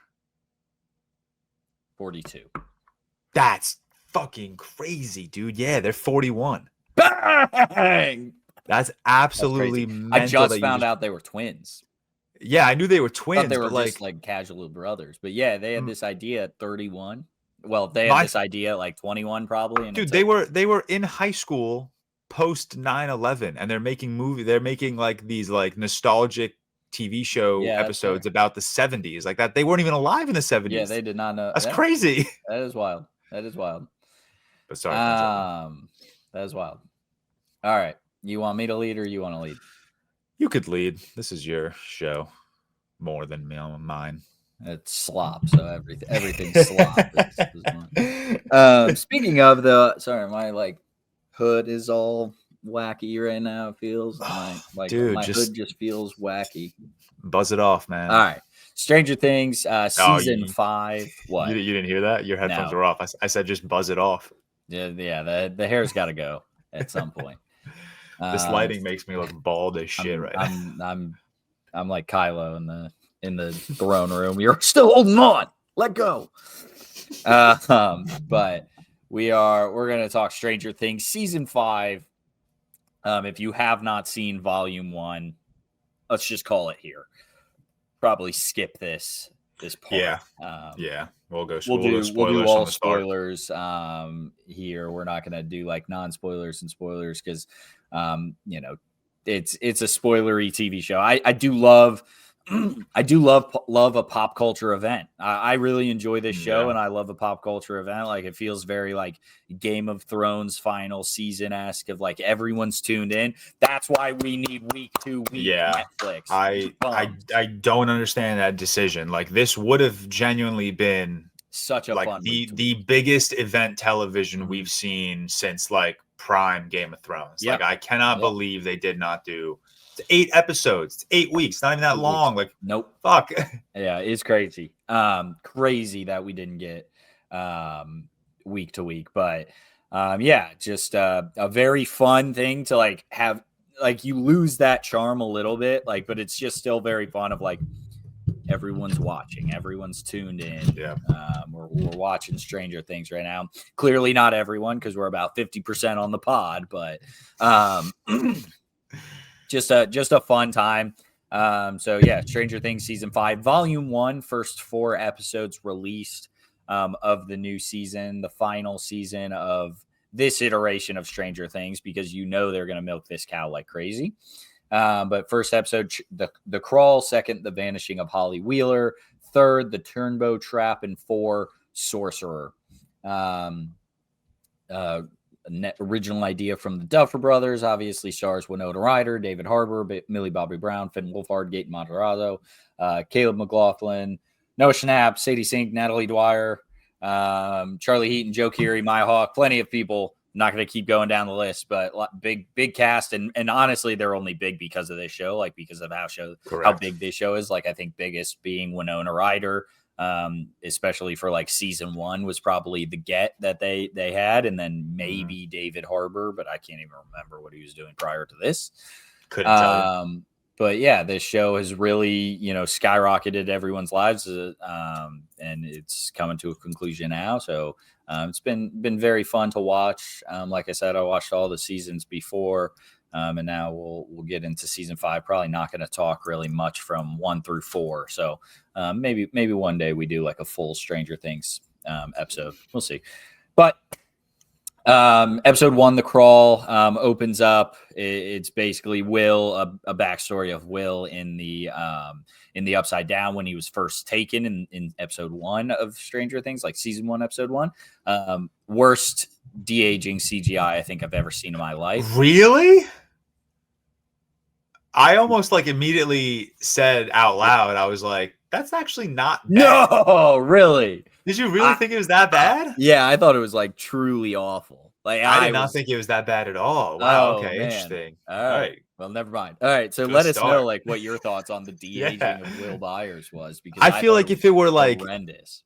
I also was like a little validated thinking it wasn't bad, because I feel like if it were truly terrible, I would have seen so many tweets about it. Okay. Yeah, no, you're valid, because like I didn't think people were reacting to it like I was. I thought it was awful though. Like, I thought it was interesting. Oh, I thought it was fine. We'll get to it, but there's something I do think is awful in terms of how it looks. But yeah, we'll get to it. Okay. Yeah, I don't know. After this, like, I feel like it looks pretty good, but we'll talk. But basically, this show picks up about a year, if I'm not mistaken, after. It's like 18 months. 18 months after season 4. months. So they do a time jump. It's not the 3-year gap that we had to wait between seasons 4 and 5. So the kids are just old at this point, and I appreciate like they're still in high school. I think they can pull off. I'm fine with them being like high schoolers. Joe Keery and Maya Hawke look way too old for high schoolers. I don't think they look like high schoolers. So like my thing is like seniors, maybe they're not seniors, by the way. They're not. They're like juniors. They're like 16. Yeah, I think they're 16. So exactly. yeah, they're like maybe they beginning start of 11 junior and year. it's 5 years after the first. I think they all, besides Caleb, I think they're all blessed with baby faces, which I think Caleb and Sadie Sink look the oldest, to be honest. Yes, I think Caleb walked in episode 1 with like the tough guy walk, and I was like, that's a 40-year-old dude. Like that is a grown ass man. Yeah. Whereas like Finn Wolfhard, like clearly not a high schooler, but can kind of pass for it. I even think Gaten, like the way that they have him dressing to like honor Eddie, Nate Maserati looks old, dude. Yeah, I don't think that's doing him it's doing him such a disservice dressing him the way they're dressing him, because he looks so old. We'll talk that here shortly, like his arc this season. But I have some thoughts on it. Yeah. Yeah. So sorry, 18 months after the risk. Basically, they're yeah. I mean, look. The show has stretched 5 years. Showtime, but it's gone 10. People time. People look older in 10 years than in 5, especially like your formative childhood years when you go from 11 to 21. You're gonna look fucking old when you're in season 5. Like, lot. I appreciate the few things of like making the kids competent. I appreciate that this season they said, all right, you guys can style your own hair. Doesn't have to look as shitty as it has previous. Like they were just like, Will, you got to keep like semi bowl cut, but like you could make it look like a little bit better. And then what's his name? Mike, they were just like, yeah, do whatever you want, because his hair last season was brutal. Terrible. I'll always think about that picture of Mike standing on the set, or Finn Wolfhard on the set of Stranger Things in front of the garage, just like flipping off the camera. Yeah. And his hair looks like Daniel Radcliffe in like the Goblet of Fire. It looks so bad. It looks so hilariously bad. But yeah, so they look old. It's fine. We're past that argument, because it's been 5 years of this. Like they skipped 3 years in between 3 and 4, I think, and they skipped 3 years in between 4 and 5. Like they're gonna age. They're old. So yeah. But so now basically, if you know the end of season 4, Vecna had his 4 kills, which opened like a big rift in Hawkins. Basically split Hawkins into fourths. And then the military has come in, kind of quarantined the area, covered up all of the rifts except the main rift with like just with metal, just big metal plates, basically. Did you like that? Like that I did actually. You like the Robin like exposition dump? No, Robin exposition dump was a very exposition dump. But do you also did I care? No. Do I like that this is what they're doing with season 5? Yes. Like I don't. The whole you don't like this route. It's just like season 4 ended, and I rewatched the last 2 episodes of season 4 last week just because I wanted to good episode. I didn't forget. I just wanted to make sure I got the little things. And like, I feel like I was like, wow, I'm so excited. Like, how do they deal with this? Like, what are they going to do? And then all of like season 4 is like everything that happened in season 4 feels like it was resolved within like 1 30-second exposition. Right? Like, you still have those like big ass. I know, but like also, the big thing was like, how are these kids going to deal with the fact that the Upside Down is bleeding into the real world? And that and then Robin was like, by the way, the military came in and dealt with it, and now you're going to be introduced to a completely new plot line. I think that like I see what you're saying. I think that to me is like if you wanted season 5 to take place right after season 4, almost like in a year. So that's what I was expecting. That's what I was expecting. That's why I was a little even. I mean, 18 months is still not that much time in retrospect, but like that's why I was getting nervous about these kids looking so old, because I thought season 5 was literally going to pick up when these they're standing on the mountain looking at the Upside Down. Yeah. I'm like, no, that's fair. I was like, the last shot of season 4 is going to be the first shot of season 5, and that's what I was like expecting. Like that's the storyline I thought they were going to take in season 5. That's valid.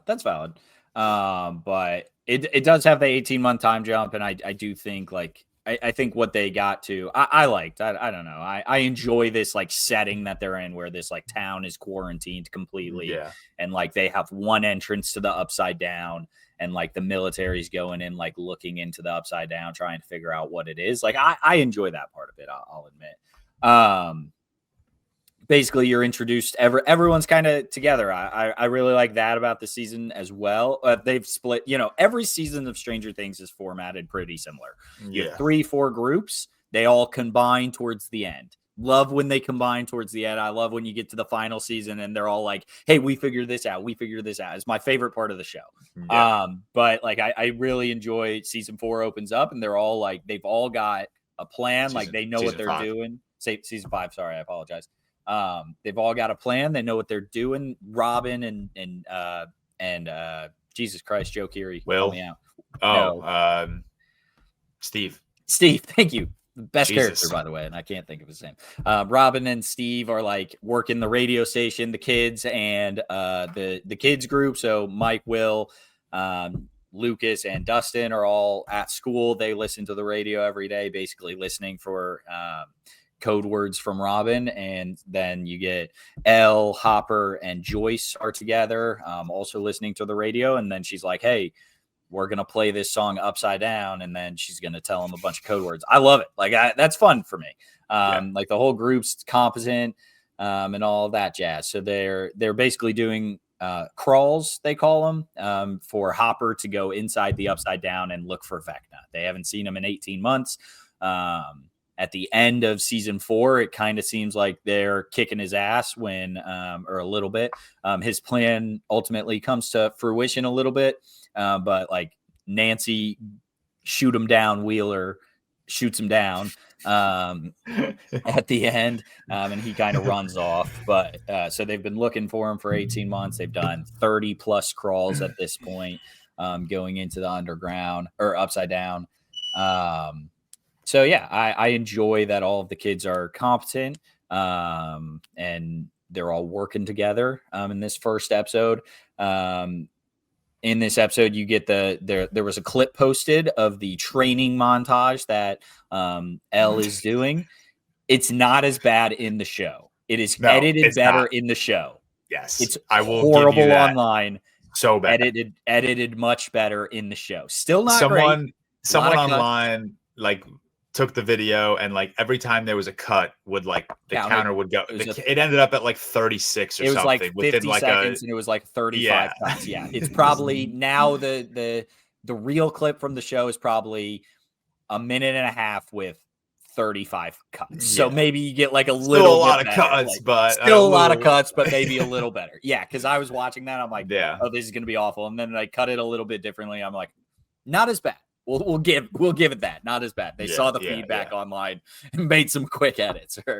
But yeah, so Elle is trying to train to be a part of these crawls, and I get it. You're still doing the Hopper like overprotective dad. dad. Okay, my thing is like you've seen it. How you for this is the 5th season, which means 4 times this girl has defeated the devil. Yeah. She's too strong for us to keep doing this, man. Yeah. She's like Jesus Christ in this. Yeah, in this like we series. know what like, she's capable of. Like, stop doing that. This. Yeah, exactly. It's so crazy. That's kind of where I was at with it. It's also so annoying because like the protective like dad role of Hopper is very much like my prediction, obviously this doesn't happen in episodes 1 through 4. I'm fully preparing for Hopper to die. I think that's going to be the big death of so hold off on your death prediction. Okay. I almost want to do like a Deadpool draft. Okay. Like, but what I was going to say is being that no one really is dead yet, right? No one dies. Nothing happens in Ted, episode 1 rip through 4. Ted. Yeah. Rip Ted Byers, right? Ted Wheeler. I Wheeler. saw someone tweet basically saying like, damn, I really threw all my stock in Ted Wheeler for him to get clipped doing nothing. Poor fucking guy. Before we move on to episode 2, which I think we're about to, one thing that's like not throwing me off, and I'm gonna be honest, I didn't like episode 1. My opinion's changed 2 through 4. I really like 2 through 4. Like it got me back in. But episode 1, I immediately looked at Victoria and I was like, damn, that kind of has me nervous. And one of the big parts of me being nervous post episode 1 was I feel like this season 5 lost like all of its 70s charm. Like I feel like a little bit. I don't. It feels like we're just in modern today. Day. Without like iPhones. They're using radios instead of iPhones, basically. And like even like I don't know, the way they're dressing, the way they're talking, like the aesthetic, it just like it lost all of like that 70s charm. And like even when you compare it to like season 1, which I still think is one of the best seasons of television ever, like that 70s charm is just so unbelievable. But yeah, episode 1, chill. So no, I don't disagree with that. And I think it's a large part of like, now you're contained to this area that's been quarantined and you're just focused on this, but no, I totally see what you're saying. And then I was gonna, dude, I was so close to bitching about these first 4, not a spoiler, but these first 4 episodes take place within like a 24-hour time span, maybe a little longer, right? Am I correct to think that? Yeah. Then I was like, hours. I was gonna bitch. It's gonna be 3 days is my thought. Okay. I was gonna absolutely bitch about that on this podcast, and then I watched. I think it was your video. You posted one first video. Season's 1 week. It's like a crazy. week, and Crazy. I was like, no way. Like that was at least a year. Like no fucking way. Dude, I was talking to Emma the other day, and I was like, man, I mean, like she lost her kid for a year that much suck, and she goes, wait, no, it was a week long. It was a like, week. What? Yeah, a week, and she was getting told everyone's to move on. Yeah. You got to give it up. Like, oh my god, it's been a week. Yeah, that's crazy. By the way, in episode 1 as well. The only I hate. Sorry to interrupt. The bully stuff with Dustin, dude. Okay, I hate that. Yeah, shit. so let's talk that. Do I mind the bully stuff? Maybe not as much. What I hate, you hate it. You're out on it. I hate everything that Dustin's character is doing this season. I hate the way he's written. I hate his relationship with Steve. So that's where I was going. Dustin's character is very clearly motivated this season of like, and I think he did an interview on it, Gabe Mazzarato. Basically that Eddie's death really impacted him because while Steve like has always been like his good friend, Steve was always like, you should change yourself to be this cool guy. Like he still loves him, best friends and all that. Yeah. Whereas Eddie, I guess, was like very much, you don't have to be different to be cool. You could be cool in your own right, whatever. Right. Like they had a good connection and they very clearly did last season. Issue being, obviously there's a time jump of their friends in between, but issue being the last season was probably like a week as well, but we'll ignore that. TV time is always different. Like, but this season he's being mean to Steve. He's being a dick to Steve. Like Steve, yes, Steve has always been kind of a dick and they've always had that like back and forth, but they're being mean to each other. And it's very much, here's my comp. It's very, very much season 9, The Office, where they're like, okay, we have these two beloved characters. We need them to fight, like Jim and Pam. Yeah. We need them to fight so that their reconciliation will be even greater than it was before. Boo! Yeah, Make them best friends the whole time. Boo that. It's it's been 18 months. That's a full school year. You're telling me this man hasn't hung up this like I get he wants to honor Eddie, but like why are we taking out on Steve? Not even that. It's just I don't disagree of like they would.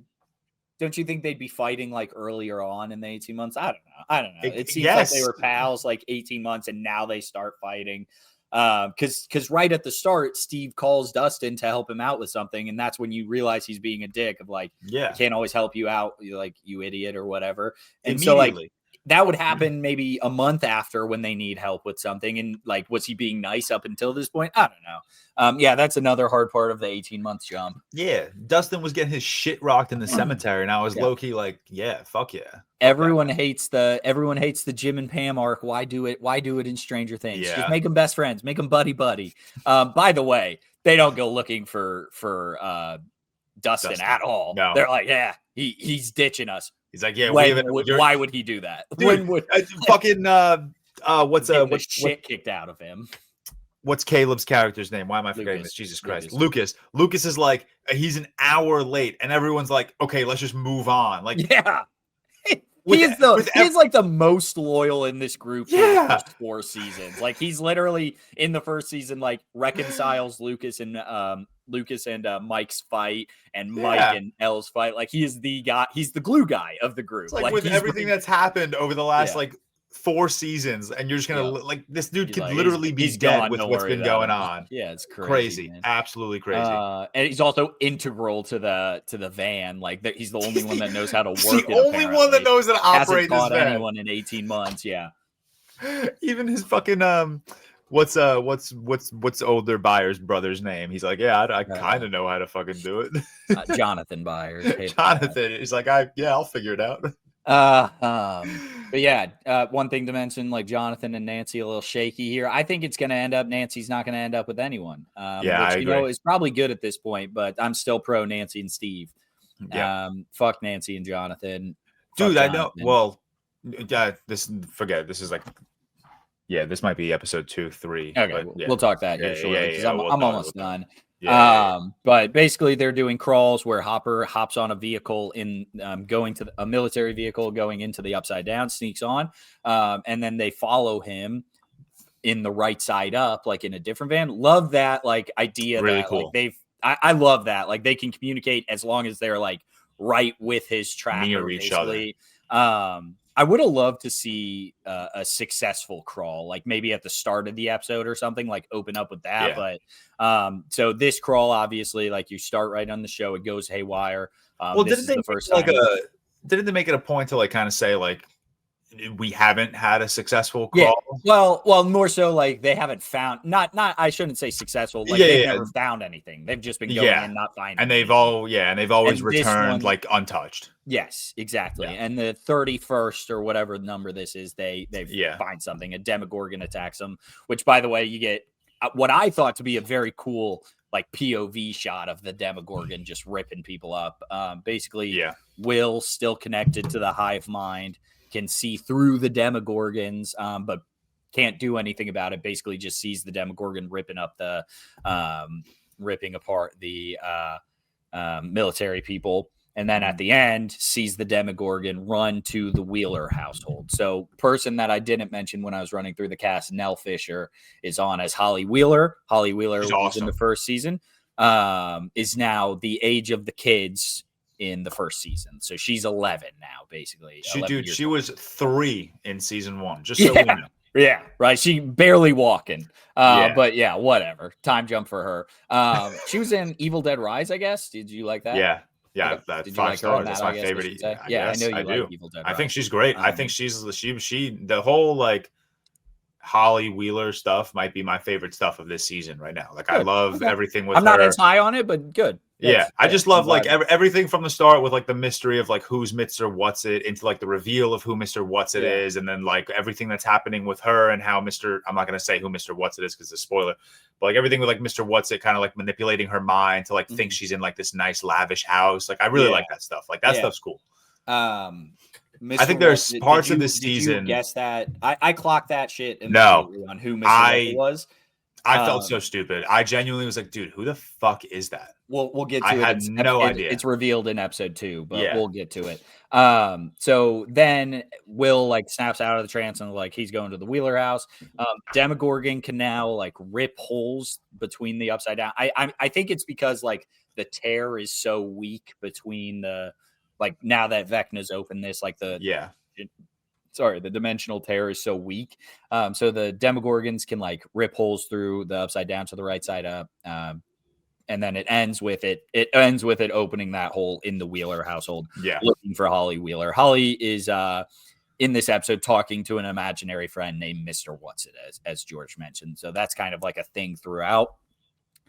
Basically, her parents are fighting about it because like Mrs. Wheeler's concerned about it. Ted is not concerned. Ted's not a great dad. He's not looking out for anybody. But Ted the bomb, bro.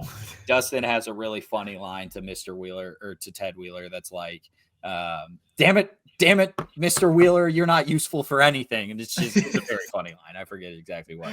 But the Demogorgon rips the hole, and then it clocks to the second episode.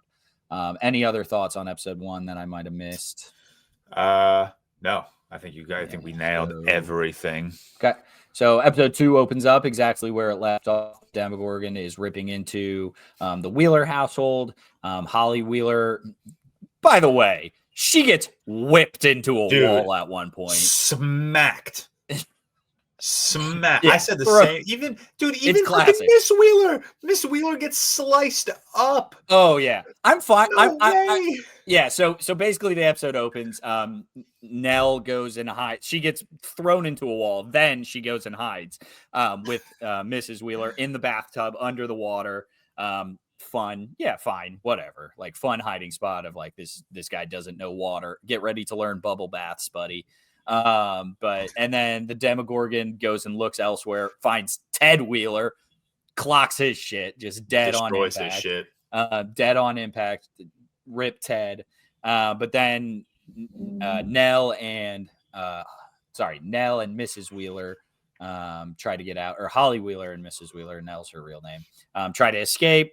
The Demogorgon finds him, and then basically Mrs. Wheeler has to fight it off. Has a fun little moment, gets a couple, breaks the wine glass, gets a couple stabs on the Demogorgon, and you're maybe that's when it cuts, right? So it cuts. Hey, that's where episode 1 cuts, right? No, episode 1, I thought so too, and then I rewatched them. Episode 1 cuts at the Demogorgon entering the house. Oh, okay. So it doesn't cut with the fight. Okay. Holly and Mrs. Wheeler fighting it off cuts back to Elle and Robin driving there. Or Elle and Nancy driving. It hits us with like in the Batman where Batman is driving. And that the bomb hasn't happened yet. Yeah. That's like the cutting that it does. And I was like, oh shit. Okay. Yeah. So you kind of maybe think like Mrs. Wheeler takes down this Demogorgon. Yeah. And I'll be honest, that would have pissed me off just slightly. It would have bothered me. These Demogorgons are taking bullets, man. Yeah. But you get back it's like the camera pans to the floor and you just see a smear of blood. Yeah. So you're like, is it a Demogorgon or what are we gonna see? And then you see Miss Wheeler's like foot first, and you're like, oh fuck, yeah. She's so you destroyed. Yeah, she gets ripped to shreds. Paramedics get there in time, sure, whatever. Plot armor. Plot. It's very much like, it's sci-fi plot armor. Yeah. I think this plot armor is less than the 11-year-old getting thrown into the wall and being fine. That whole family should have died. Yeah, right. I'd be dead if I got thrown into a wall like that. Destroyed. Nancy and 11 show up. You see like the hole that the Demogorgon come through, closing. Elle walks through and goes to the Upside Down, whereas Nancy calls for help to try to get them. I love like this. I mean, this is a stupid small moment, but I love like that Nancy sister moment where like she knows Elle shouldn't go into the Upside Down, but once she realizes Holly's gone, she's like, "Go now!" Yeah, I agree. And they've all like we said, like Elle is far and away the most powerful at this time. Yeah, like, we're confused why she's not there, but they're all like anti her going in for some reason. Yeah, and this is the moment of like, just go do it. So she goes into the Upside Down. Bro, it's so funny because like I think it's this episode where whenever she links up with Hopper himself takes down like 6 guards. Yeah, and I'm like, if Hopper can do that, why are we so worried about Elle? Yeah. Like, this girl can basically fly. Just so we know. Yeah, because last season, mind you, they do mention like you don't have to walk, you don't have to run, you have to fly, and now she's flying. She's not flying; she's just bouncing very. It's high. like a big jump. It's like what the original Superman flight was, right? Where you could, like, leap buildings in a single bound. But yeah, so she can jump very high with her powers. But so after she's taken, they get Mrs. Wheeler to the hospital. Jonathan and Steve are having their little like love affair fight for Nancy's attention. And then Dustin finally shows up, is all beaten to shit. He basically says he ran his bike into a tree or something. I don't know. It's like hit a pole or something. I don't understand why we're not telling him like that part. Dustin's character is weird this season. It's like, we know you're getting bullied, bro. Just be honest. Yeah, it's weird this season. But now that they're in the hospital, do you care about the whole like Nancy, Jonathan, Steve love I'm triangle? pro Steve and Nancy. Very no, much but like pro do you care about it? Yeah. Really? I'm pro Nancy and Steve. I think it's because I hate Jonathan and Nancy. So Jonathan's character, his thing in the first season is that he takes pictures of them, and then they just clean wipe over that. That's weird. Yeah. Don't take pictures of people getting undressed in bedrooms. That's weird. We should not have brushed over this assault like that. Like I completely forgot about that. Actually, I'm maybe giving you taking pictures of the pool when because wasn't he like looking for Will at that point or something? He was looking for Will. He stumbles upon Steve's house and takes pictures of Nancy and Steve like undressing. But he takes pictures of them at the pool originally. You can maybe get away with that. Don't do the undressing. That's weird. That's a character. That's a felony. Destruction. And people are just cool with it by the end of season 1. I'm not. Yuck. Yeah. Yuck. I'm sure. I don't think Nancy ends up with either of them. I just don't care. Like, I wish Steve and Nancy had the friendship relationship that Steve and Robin have. Oh No, yeah, Robin. Like I No. love Steve and Robin's relationship. I don't know if Yeah. we'll explore it more this season, but I I love don't that. think so. I think it's Robin and Will this season. If I Yeah. had to guess based on these That's what first I was alluding to earlier. I was like, do you think that's a friendship, or do you think that, because I know a lot of theories are like Will and Mike, but now it's like Yeah. Will and Robin. No, they're both gay. Will in the show is? Yeah. Yes. Will is very No. much gay. Am I Oh, losing it? you're missing. You're way off, brother. Yes. Am I missing insane lore right Yeah, now? When was yeah. this? Yeah. No, not confirmed. It's just very like that's like the whole parallel of like Robin's very clearly gay. Yeah, By well, the we way, know Robin that. has a girlfriend, and Yeah, so we you got know that. You got that part. Yes. Yeah, to, like help him like discover his true self, kind of Oh, I missed all of that. Okay, yeah, and it was like kind of implied in the last season a little. Was that their bit, whole like, him, conversation like, that they were having? Yeah. You're missing this one, dog. I missed all of that. Yeah. Okay, that's fine. That's Okay. fine. Yeah. So no, Will's certainly gay. Okay, got that. There you go. No, that's all right. That's all right. Yeah, that's a very. I mean, if that doesn't end up happening, I'll Venmo you $100. Like, Okay, deal. It's not confirmed, but yeah, it's certainly what's happening. Okay. Sorry. Now back to this. They're talking. I gotta go rewatch all of these episodes now. Yeah, go watch season 4. It's like heavily implied. Okay. But sorry, while they're in the hospital, this is when it cuts finally to Max still in a comatose. And basically they kind of use a lot of exposition dump to just tell Max what's going on, right? So yeah, easy way for shows to just exposition dump on you. Yeah. Here's what I'll say in this episode. I'm thinking Max isn't doing a very good job. Like Sadie Sink is not doing a very good job of pretending to be dead. Like her eyes are moving and her fingers are moving a little bit, like very slightly. That is a plot point later in that, in the next episode, I think, or maybe the 4th. But like, frankly, in episode 2, I was like, this is odd. Why didn't we do a second shot? Like her eyes are moving or something, like under her eyelids. But yeah, that's explained. TV show writers much smarter than me. Let's say that.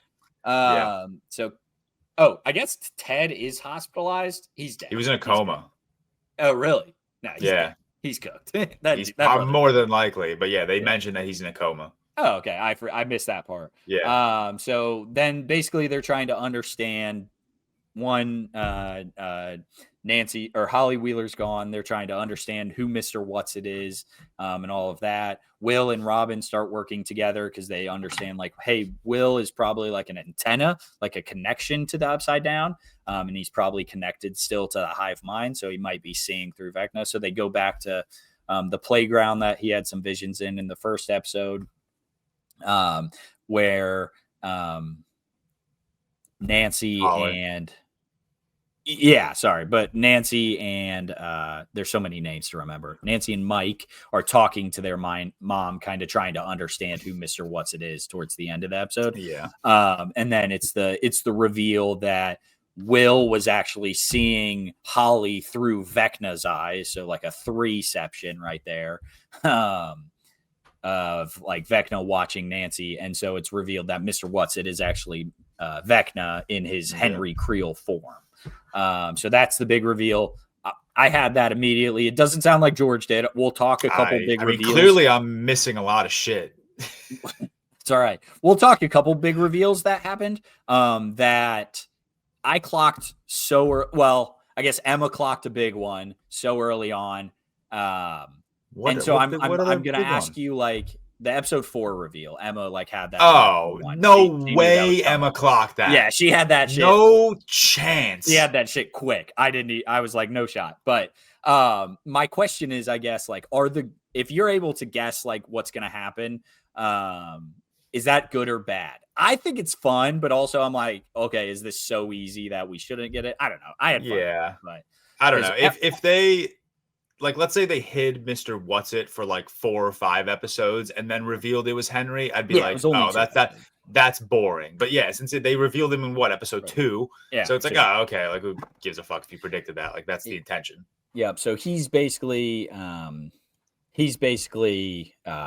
talking to these kids, trying to lure them away from the monsters, away from the Demogorgons, and then bringing them to like a safe haven in the Upside Down, which is kind of like his memories.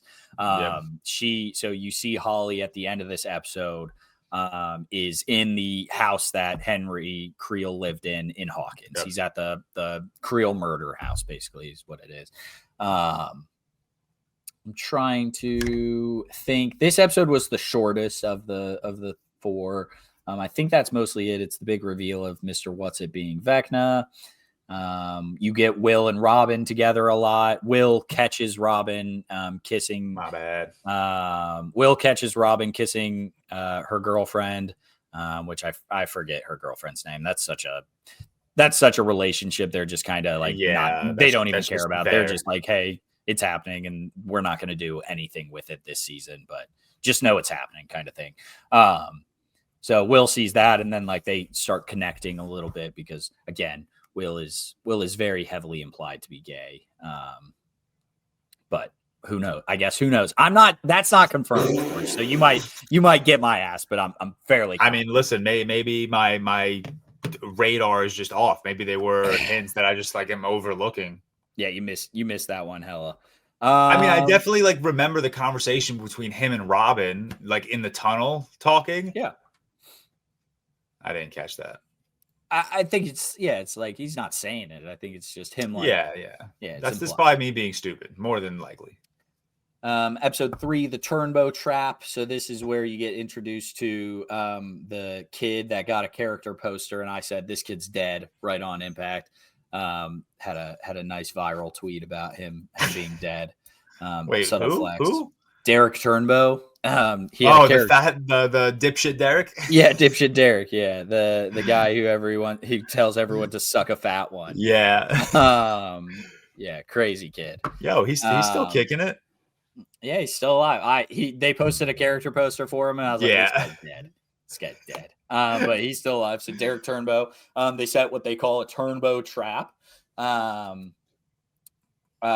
Later in the episode, this episode also is the reveal of the wall, whatever the wall being is. So Hopper and 11 can't break through it, can't get through it. They get stopped by like a sonar that only 11 can hear. So they found a way to kind of like take down 11. But Hopper's still kicking it. So basically the military shows up, and Hopper 1v6s them from behind just a random street sign. Just hell yeah, Hopper moments. I always like Hopper and love to see him getting some.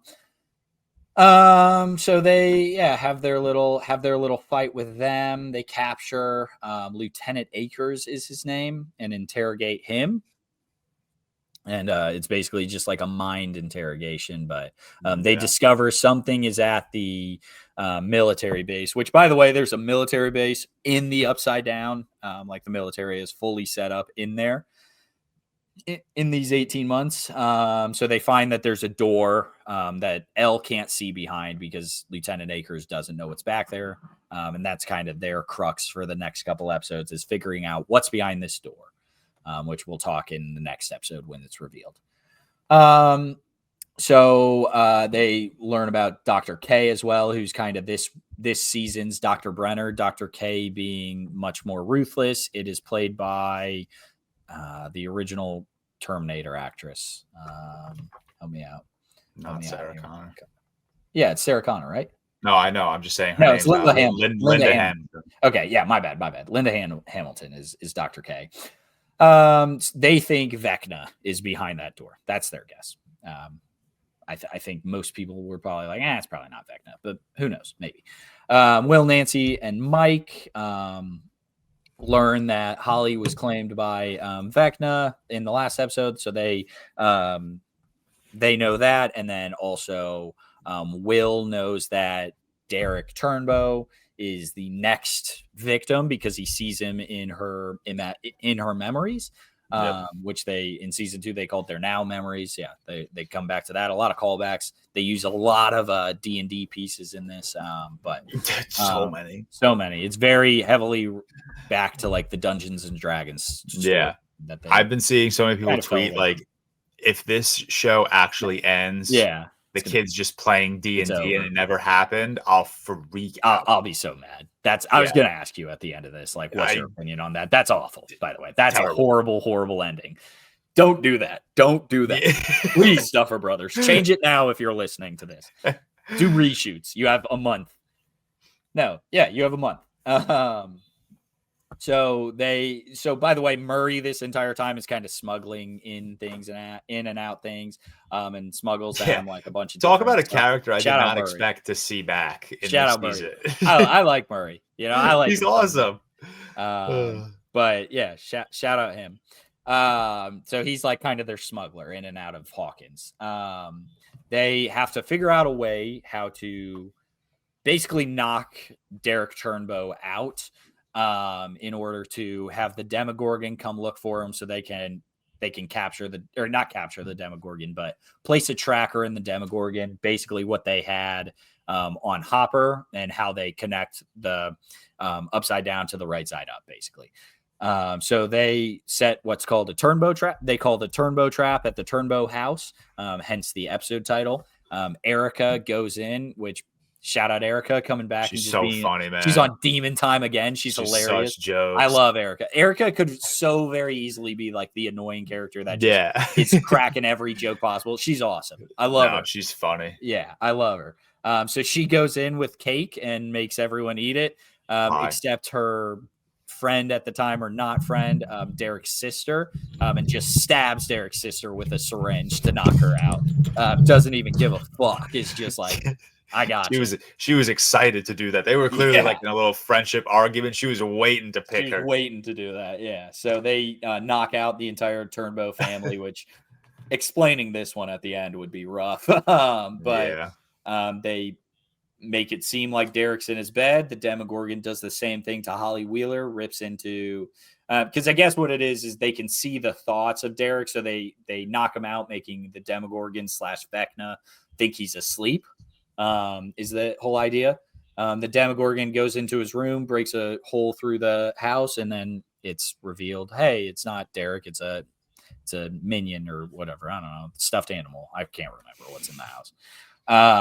So then they basically, the Demogorgon looks throughout the house. They have a whole plan set up to capture that Demogorgon. It falls through a hole in the floor into some barbed wire.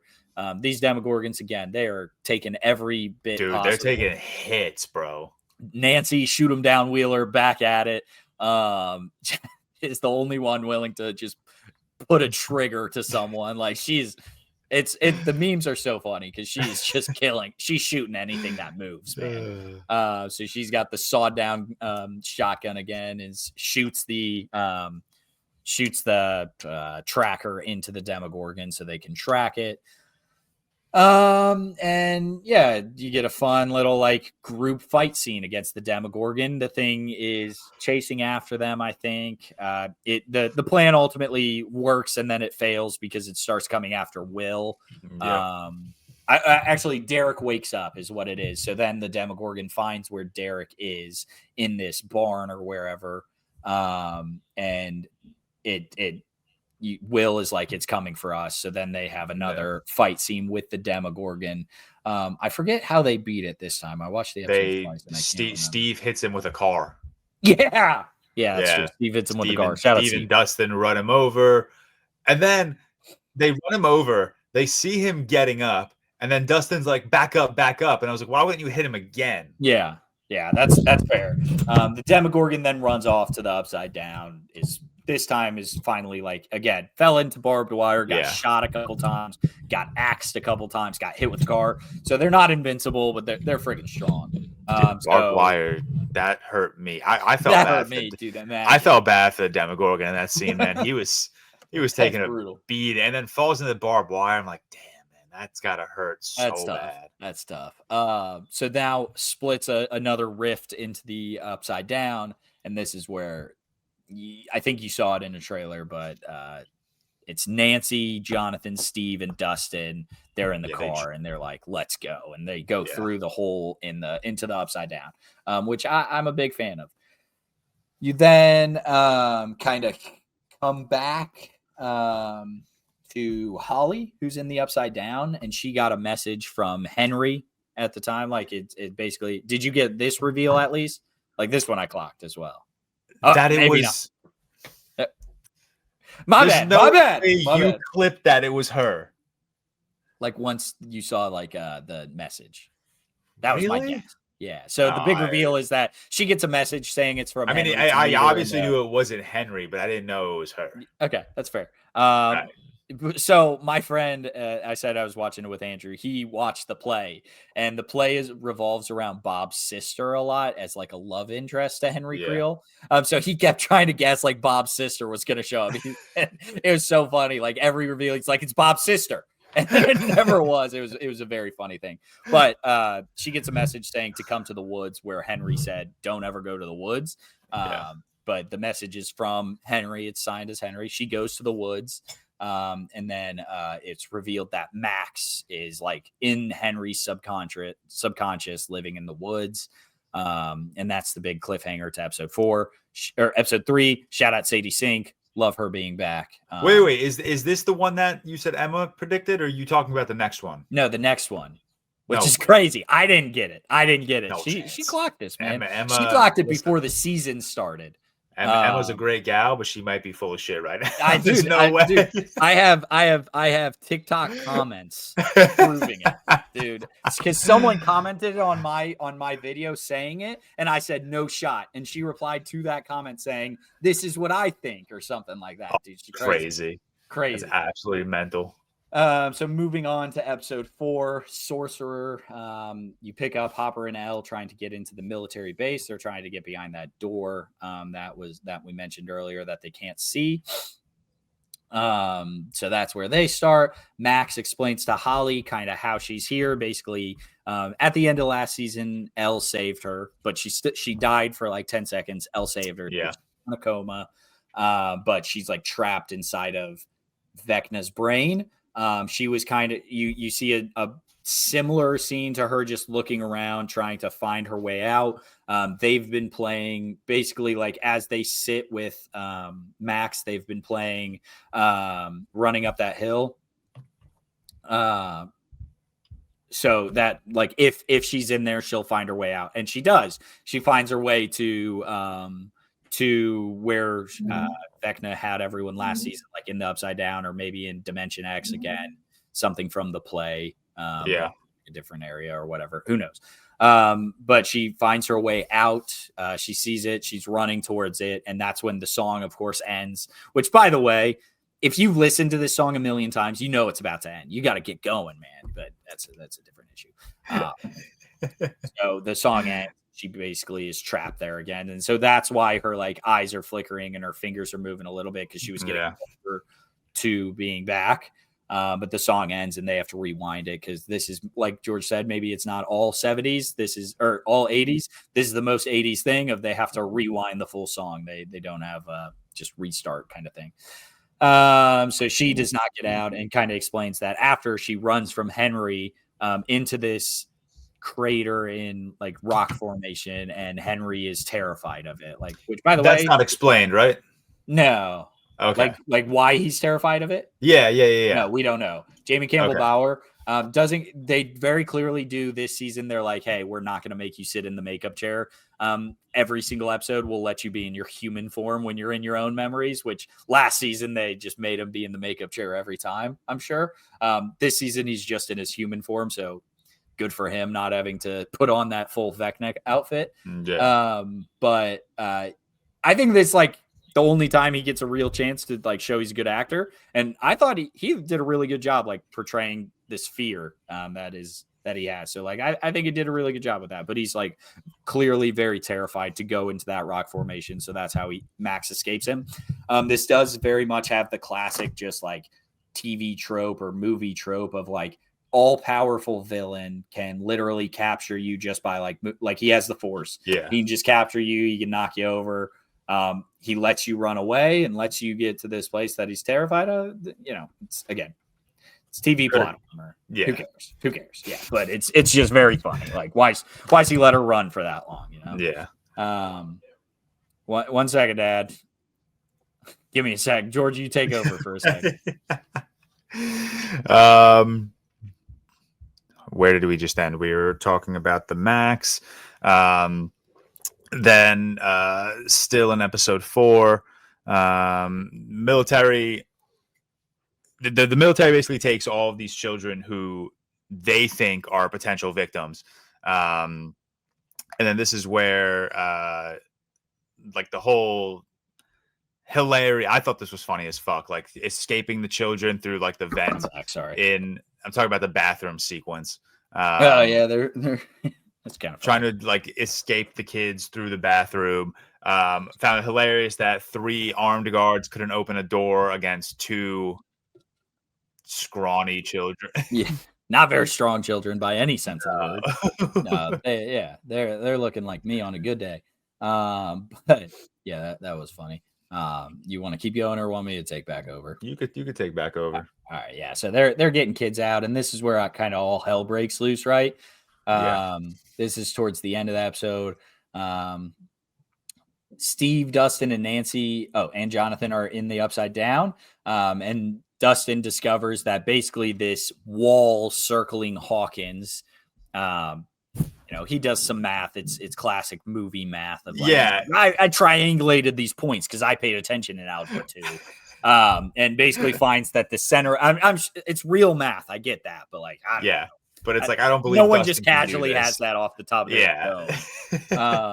But yeah, he triangulates the points to find that the center of it is Hawkins' laboratory, and he's like, what are the odds that the center of this wall is the exact location that all of this started? He's like, I think we go there. Even though earlier in the episode, Elle and Hopper are like, hey, stay right there. We'll be there soon. They're like, no, we're not going to do that. So goofy. But so they're going to Hawkins' lab. Elle and Hopper are trying to break into the military base. Because again, behind that door, they think is Vecna, who can stop Elle's powers, basically, because they're trying to figure out how can the military stop my powers. They're breaking in, they're fighting. Hopper's gunning people down. Elle's taking people out. Elle should just be able to fucking attack. I guess I forgot they have the little audio thing. Yeah, they have like the sound thing. Yeah, that like disables her. So I forgot that. So she's kind of shut down for this moment. So they give Hopper his shining moment again. Do they keep fucking pump faking me with Hopper, thinking he's gonna die? Yeah. So again, we'll talk who we think's gonna die at the end, but I'm trying to think what I might be missing. Will has a vision. This time he sees Holly and 3 other children basically happening to what happened to him in the first season, where they have the tube hooked up to their mouth, getting pumped. That all did happen the first season. So the idea that it was Vecna putting it up to it is not a big leap. So I like that they've connected that. And so like they just kind of think they're in Vecna's visions, whereas they're getting pumped with whatever mind flayer juice is coming out of them. Yeah. And this is where kind of hell breaks loose. So Demogorgons start popping through the ground. They start breaking into the right side up. 3 of them pop up at the military base. A couple pop up to capture all these children, by the way, that are trying to escape. I think 2 of them capture or pop up to the truck that Murray and Robin are driving with the kids in it. So like a bunch of Demogorgons like you see Vecna has an army going. I think in the next, I think we've seen clips of Demodogs, but haven't seen them yet. So you'll see Demodogs eventually. I assume they'll bring back like the Demobats from last season. Like he's got an army. And so an army versus Elle is not very much of a fight. But so you get a couple big reveals at the end of this one. The person behind the door is 8, Callie from season 2, the Lost from the Goth episode, from the Lost Sister. Frankly, I thought they were trying to bury that storyline as much as possible because everyone hates it. Emma was like, they're bringing her back this season. They're bringing it back. That's what's behind the door. I'm telling you, dude, it was crazy. I didn't have that. I didn't have that knowledge, man. But I thought they were just trying to ignore it. Just be done with it. I love the idea that like they were never gonna bring her back, but they were like, "Oh, you guys want to criticize that episode? Well, fuck it. Now you need to know about that episode." Yeah, right. Frankly, on rewatch, we skipped it. Yeah. I didn't watch that. It was As bad everyone episode. should. Bad It's a bad man. episode. Bad episode.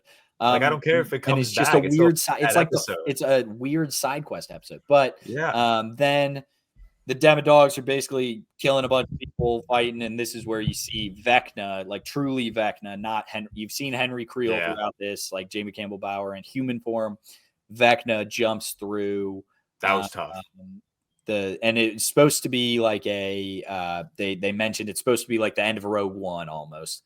Doesn't go as hard, but it's still a good entrance. Yeah, come on, Darth Vader is like that ending. Sorry, I thought you said the ending of. For some reason, I was thinking about the Death Star trashing Alderaan. I was like, how is that any way? No. Like the entrance of Darth Vader is supposed to be very reminiscent of that. Yeah, that was tough. Vecna walks through the portal. And he's beefed up. He's beefed up. This is Vecna Prime right now. Yeah, he looks like Ultron, I think. Like he does. Looks like Ultron. Yeah. It is Vecna Prime. Like he's got some muscle mass put on. He's been working out, growing his army and such. And he comes through and basically this is where you have the scene again. It was in the trailer of all the Demogorgons popping out, killing a bunch of people. Him pulling Will to him and basically saying like. He basically explains that the reason he's taking children is because they're weak and because they're malleable and because he can use them to advance his plans. And it's very much a like, Will here we go. That. He was like, he was like, I know to do this because you showed me that. You were the first. And Will they have very much a Harry Potter Voldemort arc almost in this of Will is like basically the Horcrux Vecna never meant to create. And I'm sure like the other kids they're just not escaped yet. Like as he's pumping this sludge, I don't know exactly what his plans are. It sounds like in volume 2, we'll get to that. But he basically creates a superpowered Will. So that is the big like ending of episode 3 reveal. Vecna again doesn't kill him. I don't know, whatever. He's kind of taunting him. He's taunting him. If you want to big time. And then Max, Lucas, and Robin are being attacked by Demogorgons, or about to be killed by Demogorgons, and Will has the powers of Vecna, raises him up. His eyes go back. Did you see that tweet where it was like, Will, if there was a 4th Demogorgon that he had to stop? It's like his hips. Yeah. Is that the idea? Yeah. I did not see that tweet, but as soon as you started it, I understood where it was going. Yeah, that's funny. So yeah, Will like raises him up and basically does what Vecna did to all of his victims in the last season of like snapping their bones and popping out their eyes, and then kills the Demogorgon. So Will has powers. From what I've seen, Will is only able to he does not have 11's powers. He's only able to control like the hive mind. He's only able to stop like Demogorgons, Demodogs, Demobats. I assume probably has some like power against Vecna because of the hive mind, like the mind flare and such. So like he's not fully on the 11 level, but like he seems to be powerful now, which is fun. Like I said, Vecna very clearly has an army. In order to do this kind of like sci-fi show well, I feel like you need a big final battle, not just 1v1 kind of thing. You need like an army versus 11, 8, and Will at this point. Yeah. Which maybe we get more of them, but I was gonna say, do you think like Holly is gonna pump out powers? Maybe, now? Maybe all of them have powers now. Like that might be what happens. I don't know exactly, but it's entirely possible. I think Max might. I don't know. Max wasn't like hooked up to anything. She's just kind of trapped there. Yeah. So maybe the kids have powers now. That'd be something. And that's the big episode 4 ending of Will having powers. Fun ending. I didn't like see this coming, but it was like kind of like something you maybe thought was possible throughout. Like I didn't know if they'd ever give anyone else powers. But so he's able to do all that jazz. And that's episode 1 through 4. Did I miss anything, George? No, I think we covered all the big stuff, all the big moments. Yeah, big question being, so big spoilers of 1 through 4 is that no one really dies yet. And no one. Frankly, Duffer Brothers, you're kind of cowards up until this Yeah, point. you are I didn't cowards. think anyone would really die maybe in the first 4 episodes. I was maybe thinking someone would. But I would have liked them to like take that risk and kill off maybe like Joyce or something. I mean, again, I think Ted's dead, but apparently he's in a coma. He's in a coma, Kind of but cowards. I thought also, I was who actually cares? shocked if they killed Mrs. Wheeler, but then I like saw her. I was like, oh, she's for sure not dead. Not I'm dead. sure they like find a way Yeah. to save her. Big time. So let's do a quick 5-person draft. Yeah. And we'll come back to it. Who do you Okay. think dies? I'll give you first pick.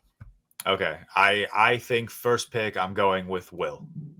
Will. Oh wow. Will. Okay. I think I was not convinced it would be Will, but I think I've read enough theories that I agree with where people are basically saying Vecna's relationship to the Mind Flayer is almost like Vader to Palpatine. Yeah. So I think it's going to be one of the situations where either Vecna will have to die in order for the Mind Flayer to die, or Will have to die in order for the Mind Flayer to truly be erased. So I'm yeah, go you've with, seen the theories that like the Mind Flayer is controlling Vecna, not Yes. the other way around. Yes, Yeah. So correct. that's like a big thing Yeah. in the play, which I haven't seen, but I haven't seen. It's kind of connected because they do have like some backstory Yeah. here of him in the like in high school, like seeing who was it? Mrs. Byers, it was Joyce, I think. Yeah. And then like Mr.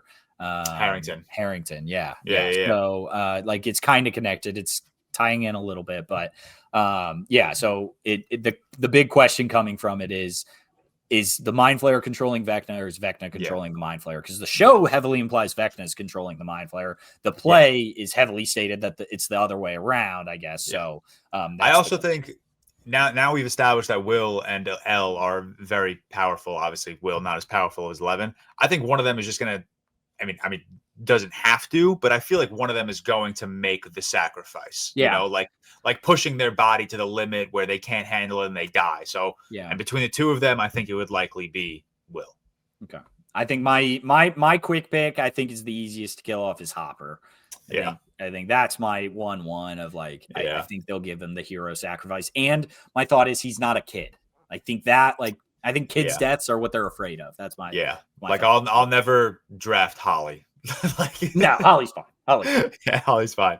I feel like when you look at like emotional deaths, there are two obvious picks. One of them being Hopper. I think the other one is Steve. I think Steve would be my next pick. I'm glad you picked Steve. I wasn't going to pick Steve. My official thought, and you're keeping Steve. I'm keeping Steve. That's fine. I think that was like coming into the season, my 1-1 of like, they're going to give Steve his big death. They said he was supposed to die in season 1, and then he was like a big fan favorite. So they were like, yeah, I guess not, or whatever. They loved him so much they didn't kill him. My thought with Steve is I don't think they're going to make Dustin lose both his friends. That's my official thought. With how impactful Eddie is, my official thought is I don't think they're going to have Dustin lose both. That's my thought. Yeah, I wasn't even thinking about that. My next pick, I'm going to go with I'll go with a main character. I'll go with Lucas. Were you about to say Murray? Yeah, I think Murray. Yeah, dude. Murray's obviously good. I think I'll go with the main character. I think Lucas is the highest chance to die. I don't know why, but I feel like him and Max. I think him and Max, like their connection might be like a way to break her out, and then he dies. I don't know. I'm thinking Lucas. Okay. I'm gonna go with. I'm going to give you a reason too. I'm going to go with Dustin. And I think there could be the potential where like Dustin is like dying or something, and Steve is like consoling him, and Dustin drops like I'll see Eddie in hell as like a hellfire nod. You know, I could see that shit happening. Mm-hmm. Dude, I should write this show. That was sick. That's fair. That's fair. Okay, my pick. I think I'm going with Jonathan. I think Jonathan's my next pick. Of like he's a main character, but he's not beloved like the others. I was gonna say like his death wouldn't affect me. Like that'd be. It wouldn't affect me at all. Yeah, that'd be such like an easy. I think that's why. Again, Duffer Brothers, show me what you got. I think you're cowards, man. Let's see what you got. Yeah. So I don't think I won't draft 11 for the same reason you won't draft Steve, because I don't think they'll take 2 daughters away from Hopper. I think that would be cruel. Fair. It's another reason to kill Hopper. Yeah, so I'm gonna go with the next biggest adult character. I'm gonna go with Joyce. Think Joyce dies. I feel like Joyce would give me an emotional reaction. Like she spent all series trying to protect her sons, and like maybe in like one last valiant effort, protects her sons, but it costs her life. Yeah, no, that's a fair guess. I can't even remember who I've left. Are we on? Was that your fourth pick? Yeah, that was my fourth. I don't know why we're going back and forth and not steak. By the way, I have no just idea. Keep it going. It's fine. It doesn't matter. It's not. It's also not that deep. We're not even writing it down. I'm not going to guess fact now, but I should. Yeah. No, I wouldn't. I'll go with 11 just because. Yeah. She's the powerful one. Entirely possible she dies, like sacrifices her life almost.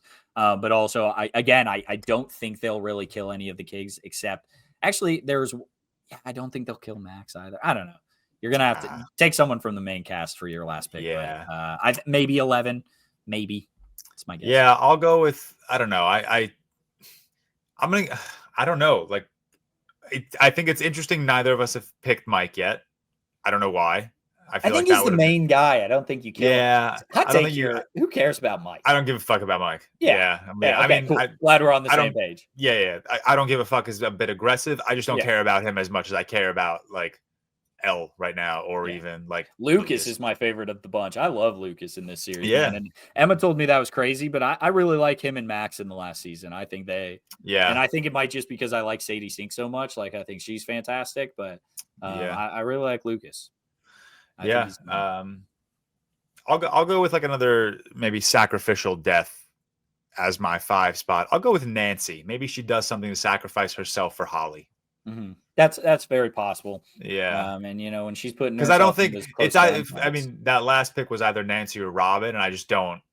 Again, like Robin's cool, love her. I don't think that'd do anything.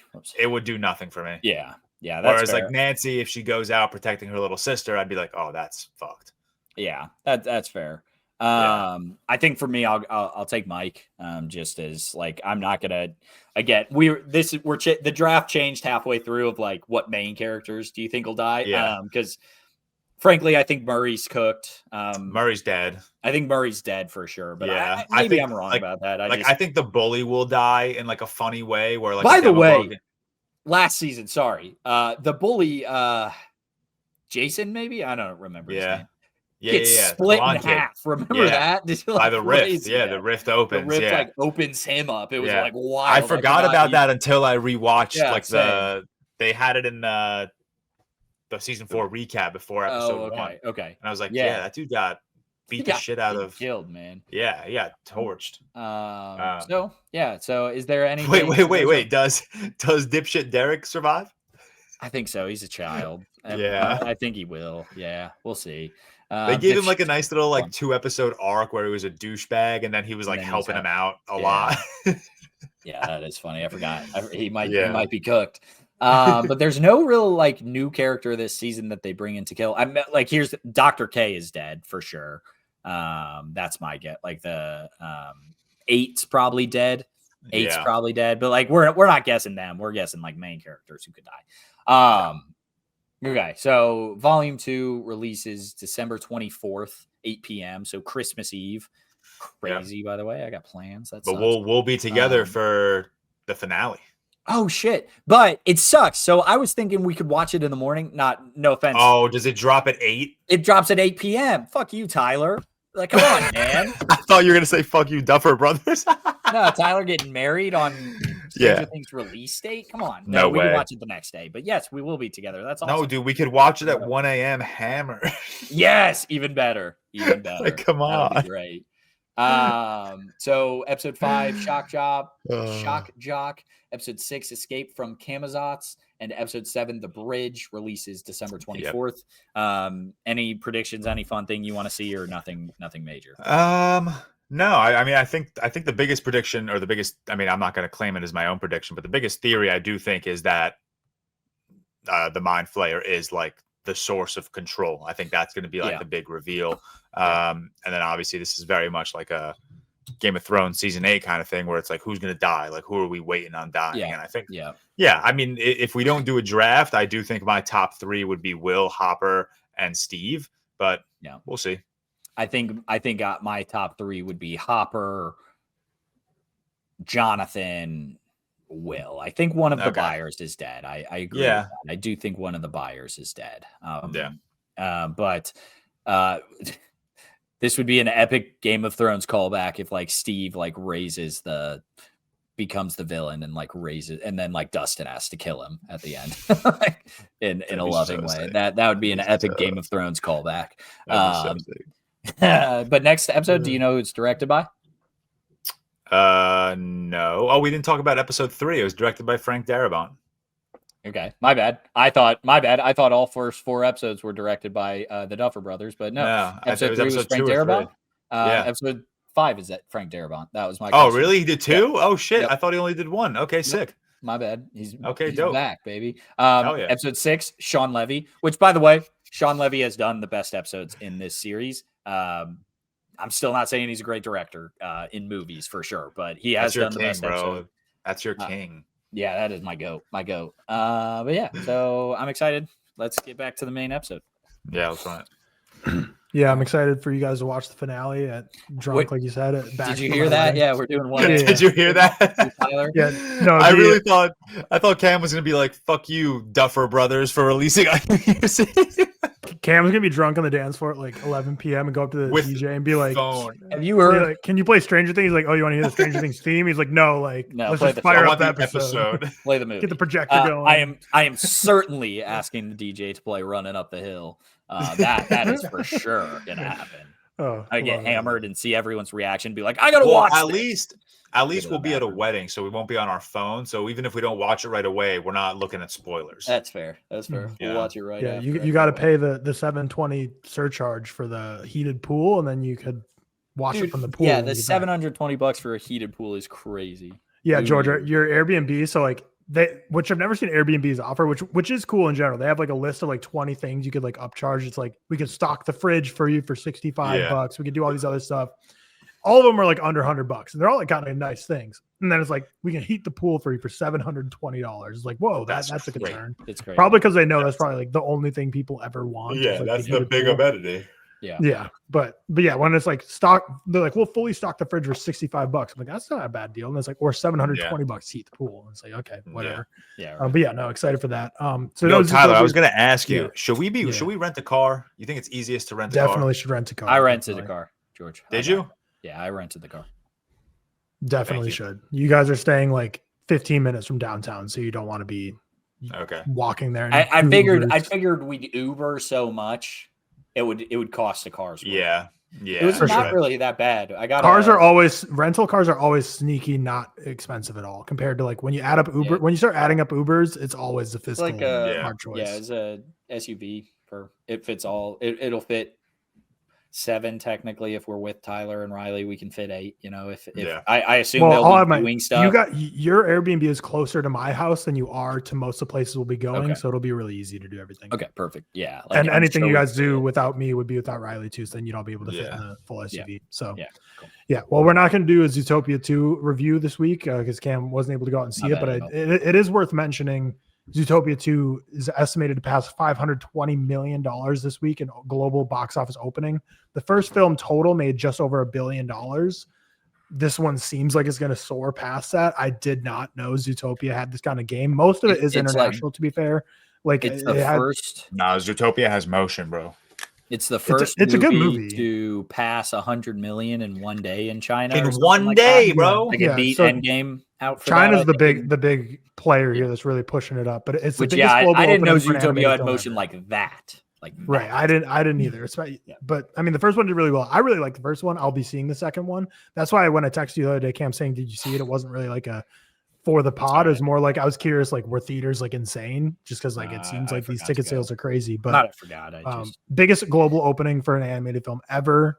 And we'll wait till the numbers come in later today, but it could be top 5 biggest opening weekends for any film ever, not just animated. So crazy motion for Zootopia 2. I posted some videos on box office this week, and like this year as a whole has been like a down year for the box office.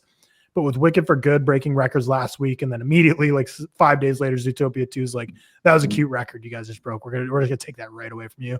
And then Avatar 3 still coming out. So like the end of the year is really a surge in the box office numbers, even though most of that money kind of will come in early 2026. But huge weekend for Zootopia 2. We have barely any news this week. We say it every week, but this is like the least news I've ever seen that was notable. Only 2 trailers. One, we have the first trailer for Gus Van Sant's Dead Man's Wire, starring Bill Skarsgård, Coleman Domingo, and Dr. Montgomery. I saw this at the Austin Film Festival. It follows a hostage thriller where a man takes a mortgage banker hostage, demanding $5 million in a personal apology. In theaters January 16th. So yeah, it's like Bill Skarsgård is basically playing this kind of guy who snaps pretty much. He feels robbed by this bank who kind of was offering them this like real estate deal and pulled the rug out from under him at the last minute and kind of ruined all of his plans and all of his life. And he takes the son of the banker hostage. The actual banker is played by Al Pacino, but he's in the movie for like 5 minutes. Takes Dr. Montgomery hostage, basically demand the money back and a personal apology from the guy who screwed him over. Did you guys catch the trailer for this one? I did. Yeah. Looks good. It played at New York Film Festival, but I know you weren't able to catch it, George. But no, I was. There was an early screening, or there is an early screening in the city. I think it's on December 12th. But I have tickets to see The Shining. They're re-releasing The Shining in IMAX, and I'm prioritizing that. Sure. Yeah, it definitely takes precedent, unfortunately. Yeah. Dead Man's Wire is good. I didn't love it, but Bill Skarsgård gives like a all-timer great performance. He always delivers, and he's like playing someone who's completely snapped, and he's obviously a guy who's always great at playing roles like that. I forgot to talk about, I mean, I'm not going to talk about it, but Welcome to Derry and my What Have I Been Watching? I'm still caught up on that. Sick. Loving it. Well, if you're still loving it by the time it's over, then maybe we'll do a real quick on it. But I'm definitely enjoying it. The only other trailer I saw this week was the first trailer for John Patton Ford's How to Make a Killing, starring Glenn Powell and Margaret Qualley. Distributed by A24, film follows an heir to a major family fortune who decides to murder all the others to inherit $28 billion. In theaters on February 20th. The first thing I thought when I saw this, and I know everyone always says it, like A24 is not a director. They're not a brand. It's just a brand that releases films. But what I'm saying is I feel like this trailer looks like a, quote, A24 movie. I feel like we see one of every year where it's like, oh, rich family or whatever, rich people. And it's kind of like an offbeat comedy where they all start dying. Like it just gave me very much Death of a Unicorn vibes where it's just like, oh, look at all these rich people. They're all stupid. They're all going to die. Like, it just seems like A24 once a year will release a movie like that. Whereas the plot sounds very similar in terms of someone killing other people in order to get their money to like No Other Choice, which I think is a far superior film coming out in a couple weeks. But yeah, there's only 2 trailers really. Glenn Powell is definitely like on the movie star hot seat right now, I'd say, in terms of his movies have not been doing the greatest. Sydney Sweeney's obviously been on that hot seat for a long time, but like The Housemaid is projected to make a lot of money on Christmas Day because that's like, I don't think it's Colleen Hoover book adaptation, but it's like a book in that realm where like that movie will have shooters. People will go see it. Movie news really only had one thing. I just had that and it's not even a movie, it's a TV series. So there's the live action Far Cry series is moving forward at FX. Noah Hawley and Rob McElhenney are executive producing the series.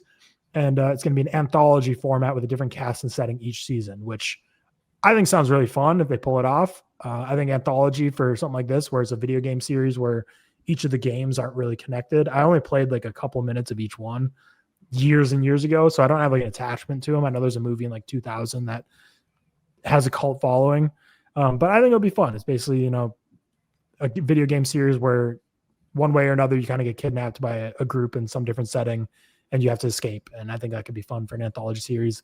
But whenever you say anthology and you say different casts and setting each season, expectations will be pretty high for who that cast is going to be. HBO is able to do it. Ryan Johnson's able to do it. I don't know if FX has like the pull to be able to get like a anthology cast people will be like excited about to sit down every season, but we'll see.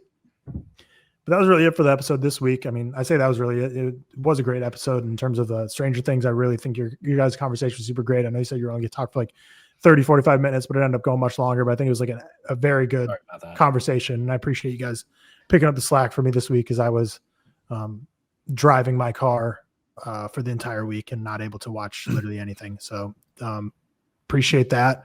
Hamnet, I did listen to some of the Stranger Things, didn't listen to any of the Hamnet, so I'm sure that was a great conversation as well between you and Seth. But that'll do it for Real Talk episode 169. So next week, I talked about this with Seth last week, and I think this would be a good idea because the only major release, and I'll put major in air quotes, is Five Nights at Freddy's 2. And that's a movie I'm not watching that, just so we know. Is it in theaters this time or is it on Peacock?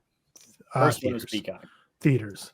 I think they learned their lesson after that Peacock when they're like, oh, this movie has a lot of pull. But what I was saying to Seth last week is that Five Nights at Freddy's 2 is going to be a cultural phenomenon, but like not really for our audience.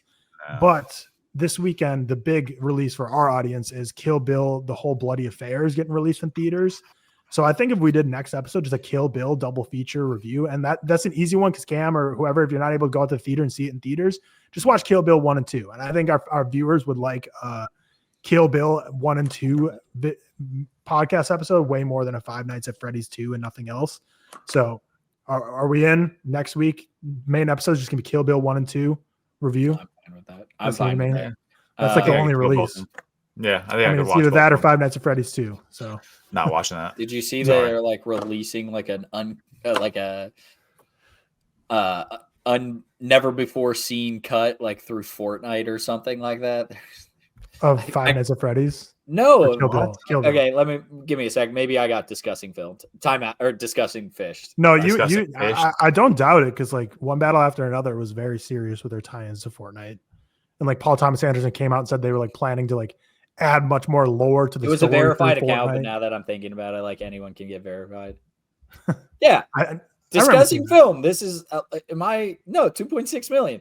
Quentin Tarantino has finally directed the missing chapter of Kill Bill that never made it into the film. The short film will release on Fortnite on November 30th. Today, I don't know how. This is a real fucking tweet.